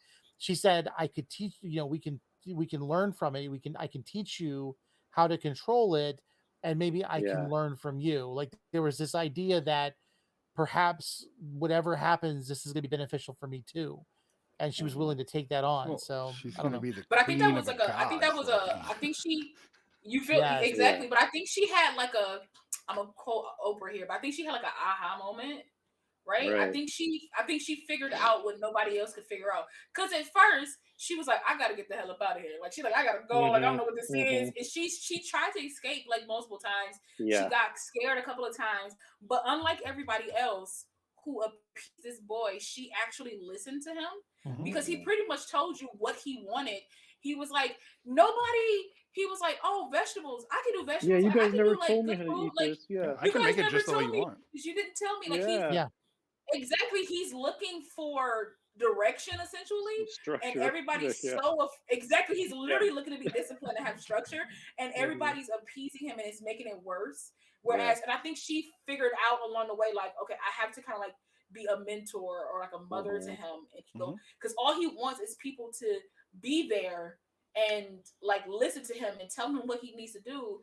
And that's what I think she figured that out. Like she just had a light bulb Yeah. moment and was just How like, is she going to this get is what this needs to kid? happen. And I love that part. How is she going to get this kid dating? Like, that's what I want to know. Like, how is he not going to hold these kinds of things over his first dating experience or any experience? He's never going to have a normal life, that's for sure. So No. She's going to she, teach to him with me, great I power would comes just great use. responsibility. That's right. And then To she me, dies and he becomes Mhm. she's Venom raising instead of Dr. Spider-Man. Manhattan. Like, Yeah. she's literally raising Dr. Manhattan. Right. And that's what, Oh like, yeah. anyway. Great story. Yeah. But I mean, but I feel like she got him at a good age where she can teach him to Mhm. Sure. control it and kind of like normalize himself. And you only use it during times where I guess you it's like somebody's in trouble. Like you give him parameters. You know what I Right. mean? I think Yeah. she can teach him how to do that. And, you know, boys will be boys. I guess I hate that saying, but you know, he is a young Yeah. kid and he will have some growing pains along the way. But I think she can teach Mhm. him I just like don't this want is the people parameters in which you disappearing. because obviously he likes discipline. Right. So He if you does. notice something that was which was very interesting, he had those people captive in the house, Muncie. but he never made them like him. Like they were Right. secretly afraid of him. They Mhm. you know they were not his ideal people. In fact, he even said, nobody cares about me. Mhm. I don't know if he necessarily has control over making people do what he wants them to do, other than the fear of them realizing, like with the one sister, he took her mouth away. Right. He can do things to people, but he cannot make people feel certain ways. Mhm. And so Yeah, that's because they were the doing it out power of that fear. Like, yeah. she Yeah. could teach him to control. Like, Mhm. it's like the vegetables. Well, I don't want my vegetables. So how do you get a kid that doesn't like vegetables to eat vegetables who can basically wish you away? Well, just remind him, if you don't like the way they taste, wish that they taste good. Like you Right. Yeah. enjoy them. Yeah. Like Right. she can teach him how to handle things. Like you need to be normal, but you have a power that can make things better. Mhm. I like this girl. I want her to like me. Okay, wish for the opportunity that you can make an impression on her, Sure. and then also that you can Right. have But the you don't ability to do take so. away her free will in doing Exactly. it, Yeah, right? that's the Like thing. It's all about Right. it's learning to limitless let for people her. have free will. Mhm. Right. Right. It's I kind of like struggle with he's thinking that would domino happen. in a way. He's like but he's like domino in a way. Like he has like Right. probability. He Uh-huh. can have like even though it's like wishes, but she can teach him to have like probability. Like let this come in my favor. Let me find a way that this would happen instead of just being like you're going to the TV because you're mean to me. Like he just Right. finds better ways of Mhm. probability. So I think honestly, this was the only one I felt like I was like I wouldn't mind a part two. I wouldn't mind a continuation just to Yeah, to see. see what, yeah, Oh yeah. where it goes. Like, Just For yeah, this, see. that'd Like be for maybe this, like super 10 interesting. years, like 10 years in the future or something like that. Like, you know. Mhm. for the sake of time, because we are spending a lot more on these two movies than I actually thought we might, which is weird because normally it's the other way around. I do want to make sure we can still get to Uncle Buck, and we still have the pre-review, but luckily Sean made it only 3.5 minutes, so that'll be easy. Why don't we go ahead and move right into the next segment, and just give an overall rating of the film, because it is a whole film, one anthology. Muncie. But Right. the last segment is essentially a remake of one of the original Twilight Zone stories. It is the Yeah, story that classic. was Mhm. Captain James T. Kirk. It was William Shatner on the plane instead of William Shatner. instead of I love it. instead of John Lithgow. For my money, I think Night, Ray Lithgow Ray. plays a crazier person better. Oh, have a great night, Ray. Thanks for stopping by. Bye. I think for Lithgow joining plays a us. crazier person better, but we all know that Twilight Zone kind of helped make Yeah. Shatner's career. But I think it was a great pick for an There's something on update the plane. because we still fly on planes and hmm there's still something scary about them in this natural way. So yeah, I like that they picked this one, and I think it was a nice end cap. And it was the most definitive of I like the this Yeah. one. 4 stories. Yeah, for sure. Because it There was rolled no- right yeah. into like bringing Dan Aykroyd back, Mhm. you know, and there's like, oh Yeah. shit. Oh, yeah. you're like, Yeah. Want to see something It's really like, scary? want to see something scary? Yeah, Like, God damn. oh. I know. I love it. I mean, I was really I waiting love for it. there to be like once the ambulance drove off, I was really waiting for there to be like a scream, but there wasn't, and I was like, Right. ah. Yeah. But you already knew that, like in your head, you're like, okay. No, definitely. Yeah.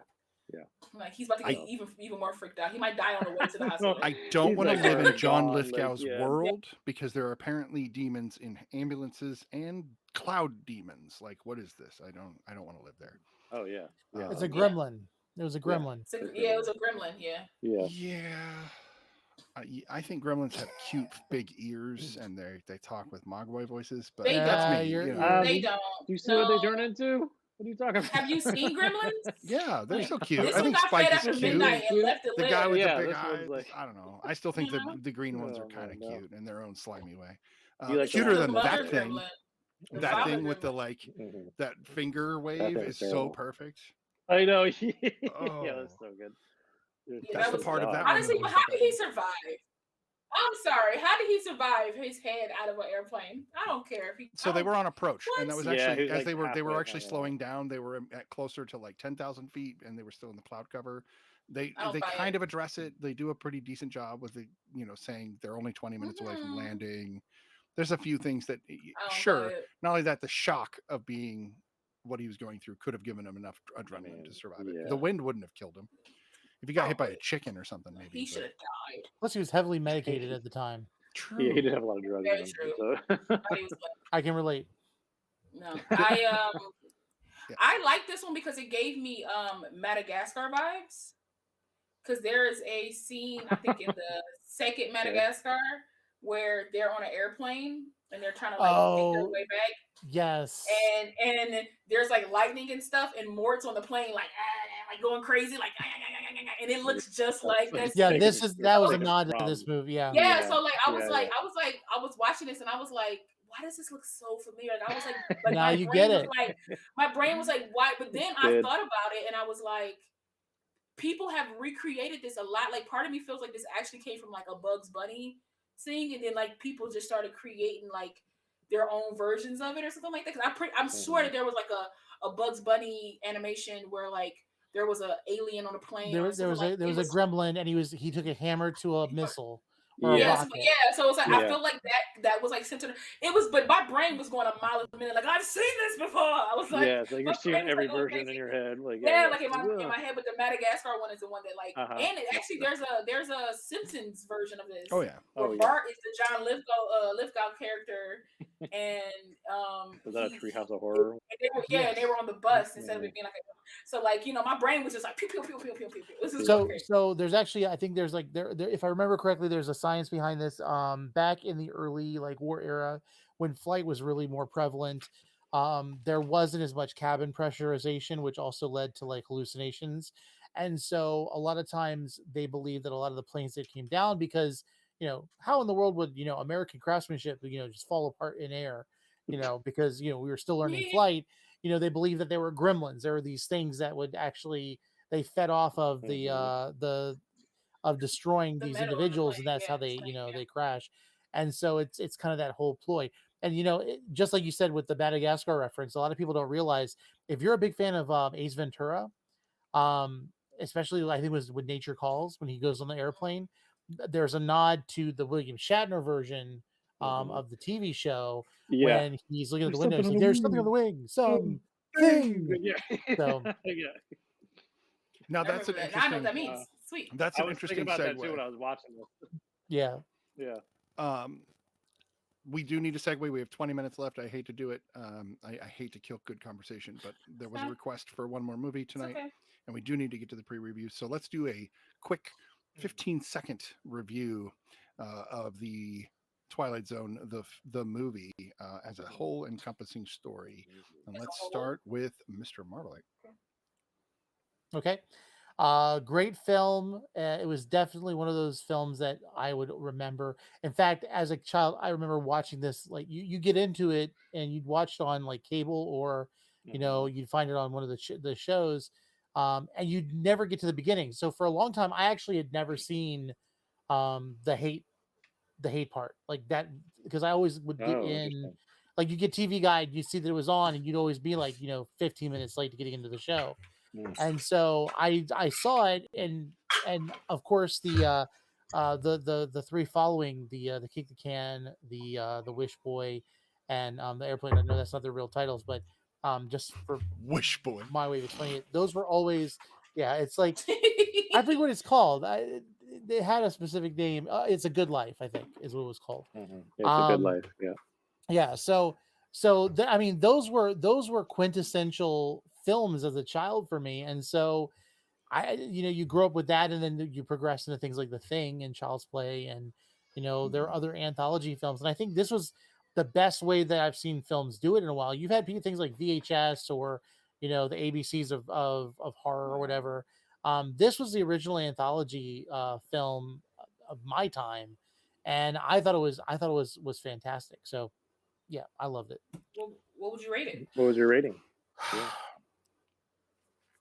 I want to say a 7.5, 8. Sweet. Go with 8. That's solid. Yep. Yeah. How about you? All the movie things. Mm-hmm. Yep, I'm gonna give it an 8.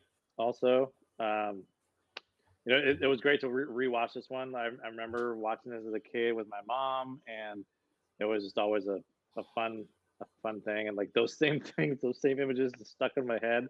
Mm-hmm. And I did find myself like, especially like the Nightmare at 20,000 Feet with John Lithgow. I did find myself laughing at this one more than I ever did before, just because like I always loved the little girl. I always thought she was funny, and like everyone else was like it just. And the air marshal. Yeah, just ridiculous stuff. Don't take care of this guy. This is a great.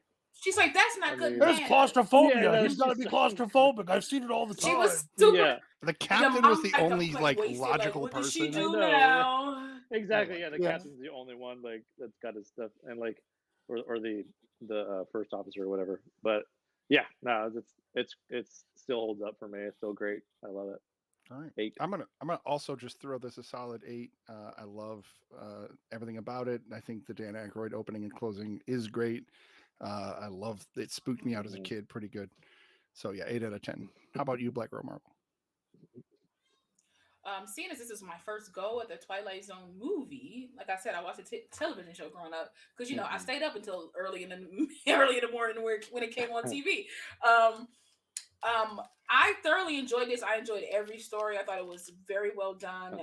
And the fact that some of my favorite directors were directing these just made it even better. I feel like. Because it just gave me another insight into like how they do things and what they do.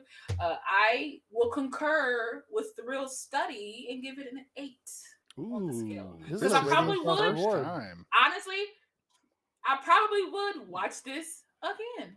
Nice. Being really honest. Very cool. 8s across the board. This might be my movie now. I might show this to my kids if I have one. You're surprised me tonight, Lala. I was like really half expecting you to like rail these movies, be like, man, these are listen, these are like after our movies we grew up with, so it's like after the awesome. Void, nothing's bad. No, but I've always had I will say this though, I've always had an affinity for 80s films though. I don't know what it is. Okay. Like whenever I've seen an 80s film for the most part, I've liked it. It's just something about it. So yeah. I agree. With that said, we're going to move over to the pre-review with Sean. Pre-review. And you guys don't have microphones this time, so chat amongst yourselves once we do cut over. And here is the pre-review with Sean. How's it going, real study viewers? I'm Sean, and I'm back with this week's pre-review of all the movies coming to theaters and streaming this week. Let's start off this week in the theater with Clifford the Big Red Dog. Childhood story of a puppy that can grow to enormous size just through the power of his owner's love.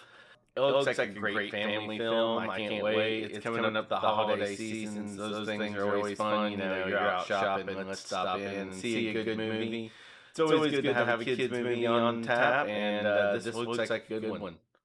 Next in theaters, we have Apex. It looks like Bruce Willis is going to play in a game of the Running Man. He is a convict that can earn his freedom by going to an island where he can fight his way off through a series of hunters that are out to kill him. According to the trailer, though, Bruce Willis is almost impossible to kill. It looks like a great action adventure and probably something that I would check out. Also this week, executive producer Taika Waititi and director Dennis Goulet bring us Night Raiders. It looks like in a post-apocalyptic dystopian future. State-run government is snatching up all the children and then training them as weapons to go out and hunt the people that are still outside that haven't adhered to the rules. It looks like a pretty rough film, but I think I would have to check this one out. The story looks great. Disney Plus, what are you bringing me? Home Sweet Home Alone. Look, none of us are going to recapture Kevin McAllister being left home alone that first time. You can try to recapture it with different actors, different characters, but I don't know if it'll pull, so maybe... We'll see. My son might enjoy this, but the nostalgia pull for me just isn't there, but I'll probably end up checking this one out. Netflix, how does Netflix bring us Red Notice, starring Dwayne "The Rock" Johnson, Ryan Reynolds, and the amazing Gal Gadot? You watch this trailer. I've seen several reviewers already come back that have seen previews for this, and they said it's amazing. This looks incredible. I think it requires a large amount of suspension of disbelief, but we're talking about The Rock. We're talking about Ryan Reynolds and Gal Gadot. How can it not be amazing? I haven't even talked what it's about. I'm just gushing over the cast. Dwayne "The Rock" Johnson is a cop who looks like he's hiring Ryan Reynolds, who is a career criminal, to go and help steal the most expensive jeweled eggs from around the world. And they run into some trouble. I believe that's Miss Gal Gadot. So this could be a fun film. I cannot wait to see it. All right, that'll wrap us up this week, Real Study viewers. I'm Sean, and we'll see y'all next week.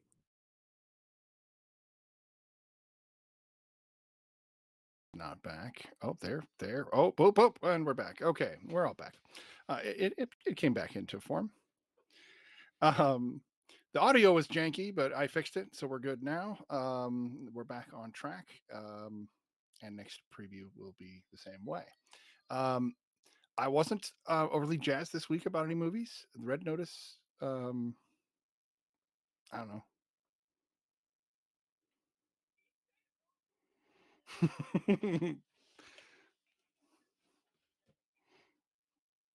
True.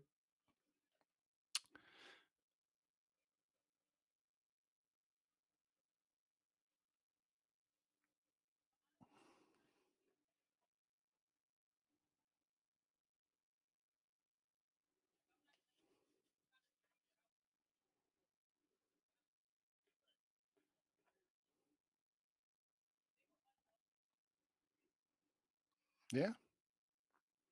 Or even just newer, like, did three things and, but they were good in the, I'd take a known, but like a lesser known. I agree. We have 12 minutes. I don't think that's long enough to really give Uncle Buck much justice. You sure? Because I mean, we can. I have nothing but positive and negative things to say about it. I'm a mix.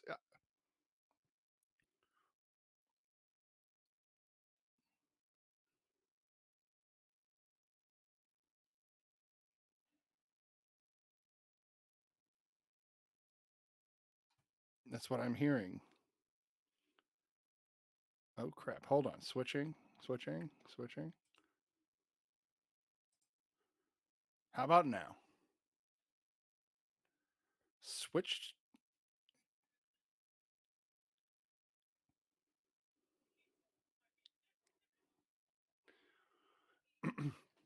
Can you guys hear them now?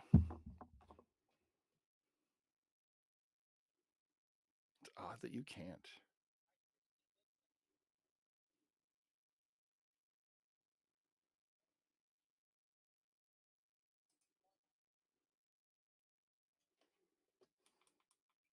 Something happened. That doesn't make any sense.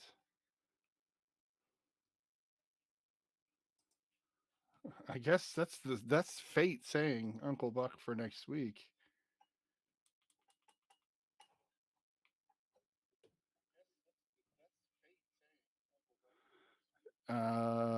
Anybody still hear them? Nobody. I don't know how to make this happen. They're not muted.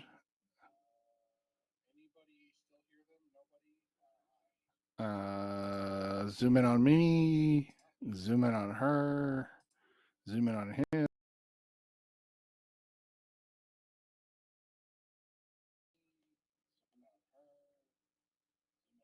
Speak. I can hear you guys on the. Nope.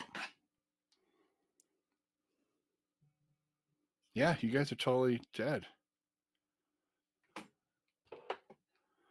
Well, they're all saying really positive things about me, and they love me, and they're saying how much they wish that. I'm kidding, of course. No, we want to definitely do Uncle Buck, but we're not going to be able to. Oh, thank you, Mr. Marvelite. It's not the output volume on OBS. It's none of the. It's none. It's this silly new program we're using, and it failed us in the last 10 minutes. It's sad. The last 10 minutes of this podcast is going to be me talking to no one. I,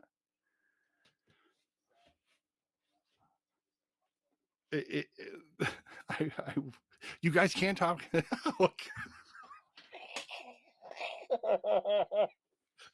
I love it. So we've moved on to text bubble chat so that you can. I can hear you guys though. That's what's weird to me. Like I can hear you guys, but not the stream. Okay. All that being said, we are not going to be reviewing Uncle Buck tonight because we won't be able to.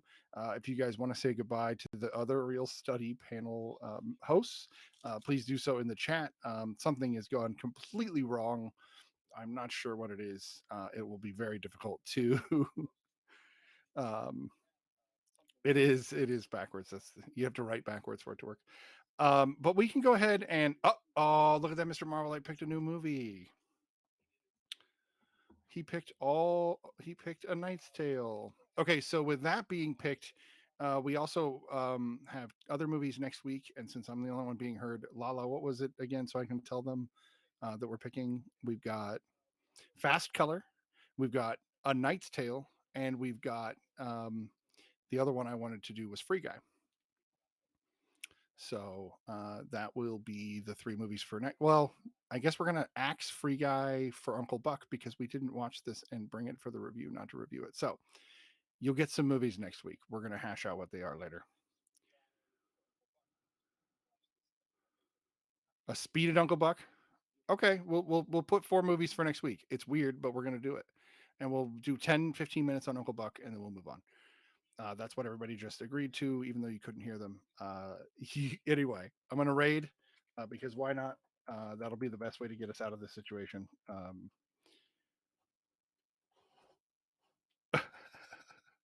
Blink twice if you're being held hostage by Mr. Snidbits. Digitally hostage. I am holding your what do they call it in the Matrix? Your residual self images hostage. I did steal all of your voices. Let's see who's on. Who's on? Darth Cadus is on. He's cool. If you want to, Lala, I will raid you. Okay. We're gonna raid Darth Cadus again. Yeah, if you plan it ahead of time with me, we can totally make it happen. Lala wants to have us raid her, but we're not going to do that tonight because she said no. So. What? I'm glad that didn't make it through. Okay. There are things being said. Uh, anyway, that's fair. That's fair. Yeah.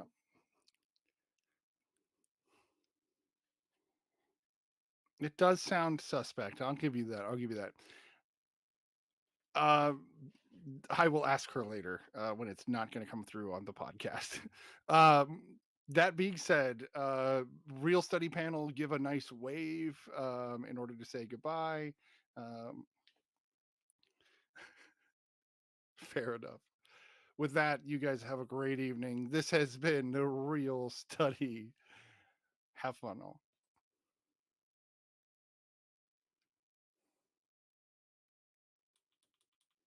That was ridiculous.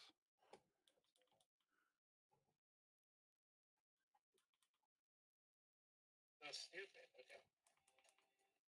Hey, the real study. Thank you very much. Nice. I like it. Raid. With 80 viewers. Thank you. We're actually playing Hades, but the Streamlabs won't let me change to Hades, so I apologize. Hello, welcome everybody. My name is Eli. Let me turn that down.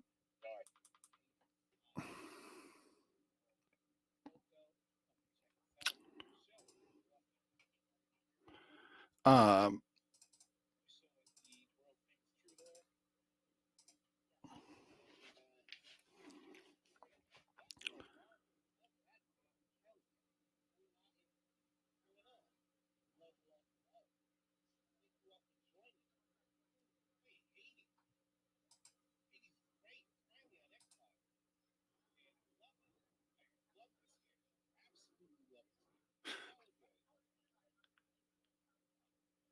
I agree, and the Discord is actually the perfect place for it.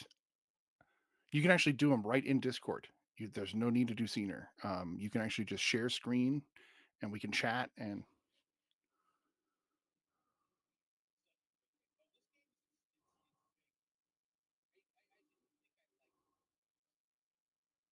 so is this.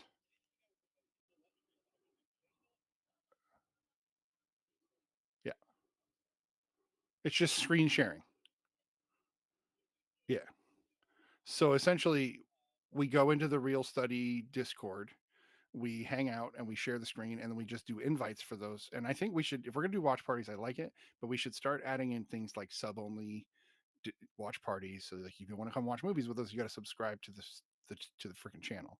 I also built in a few things, and they didn't get used tonight because I didn't announce them. But I'm taking Mickey's voiceovers that he did that are fun that we started building, and I'm adding them to the Twitch for people to spend bits on to play if they feel the need to play our audio. So if they want to have him say what's in the box, then they pay 25 cents and it'll play what's in the box while we're talking. So there'll be some interruption, but they'll be spending money to interrupt us. So I'm okay with that. I didn't want to do any audio files for just like channel points because then they could just earn them and spam. And I don't want that to happen. So I'm trying to like consider both angles. Like, but I think the idea of people trying to promote people spending bits and spending stuff on the channel and making it fun to be here and so they can interact a little more could help. And then I think we should go for some subscription goals and shoot for, if we can get 15 subscription goals, then each of us can have our own emote, like with our face or whatever we choose. And then even tier 1 subscribers will have access to all 5 of those emotes. So like we got to get to a certain level with Real Study before we can unlock all of Twitch. And then once we do that, then we can shoot for higher goals. Especially the alien that I made of you, right? That was just an attempt. It did. It still had a cartoony effect, but then it was real. Yeah. Yeah. I liked that Lala was like all the alien movie things.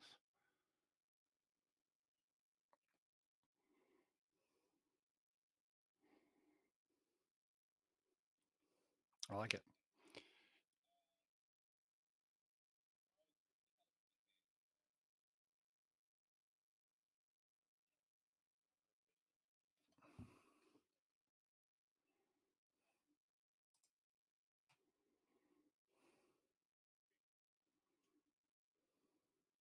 What am I not seeing?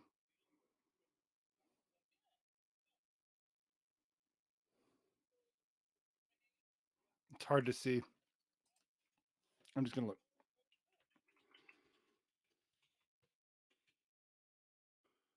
No Way Home.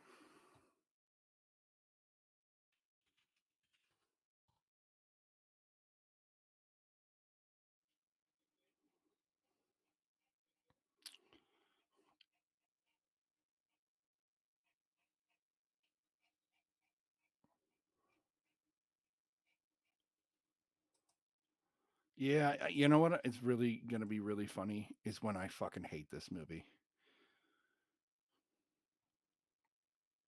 It's gonna be hilarious because like I'm not trying to prep myself to hate it, but I have this sneaking suspicion that I'm absolutely gonna hate this film. That I think it's just gonna be the worst Spider-Man movie made yet. And I'm one of those weirdos that likes Amazing Spider-Man 2.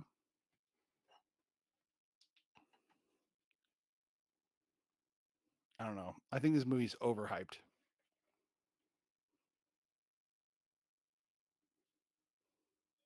It's close enough, yeah.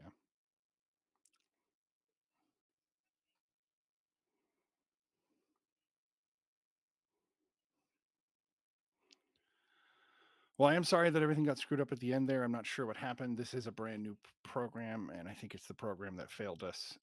But I think that overall, the fact that I was able to do more faster, do more faster. There's a comma in there somewhere. Then I was able to get Lala added in less than 30 seconds and even built her own scene fast. So like I liked all of that. I like it. That being said, I got babies.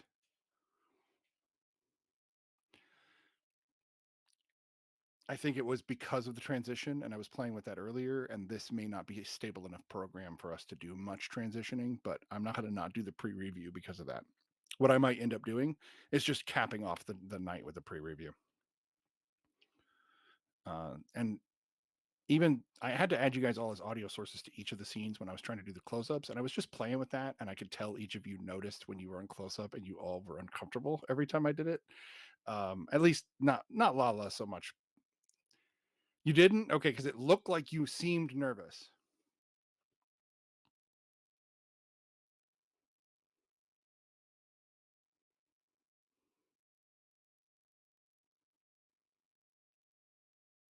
I see. Okay. Then that was just me seeing you closer up. Yeah, he's just nervous. So if Marvelite and Lala, if you guys have not seen Brian's vampire video when he did like his favorite vampire movies, you have to watch that TikTok tonight, and it's worth probably at least 10 views. I go back and watch it every once in a while. I totally will. Actually, hold on. No, wait, hold on. I can screen share. Hold on. Let me try this. I do.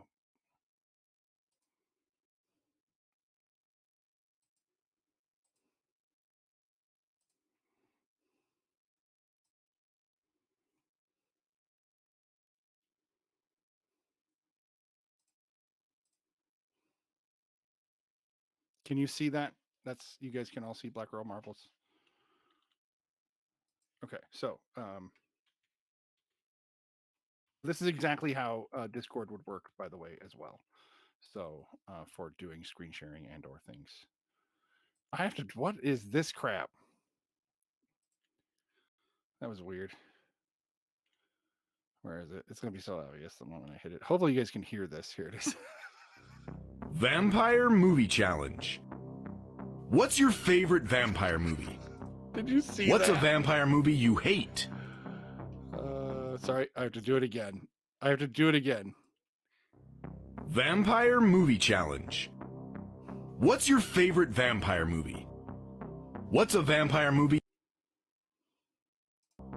What's the funniest vampire movie? What's the most violent vampire movie? What's a lesser known vampire movie that everyone should see? What's your favorite vampire movie? What's your favorite vampire franchise or series? And lastly, if you could be bitten by any vampire of your choosing, who would you let sink their fangs into your neck? Vampire Movie Challenge. What's your favorite vampire I movie? love the intro, dude. Like, that's what gets me coming back every time. Is the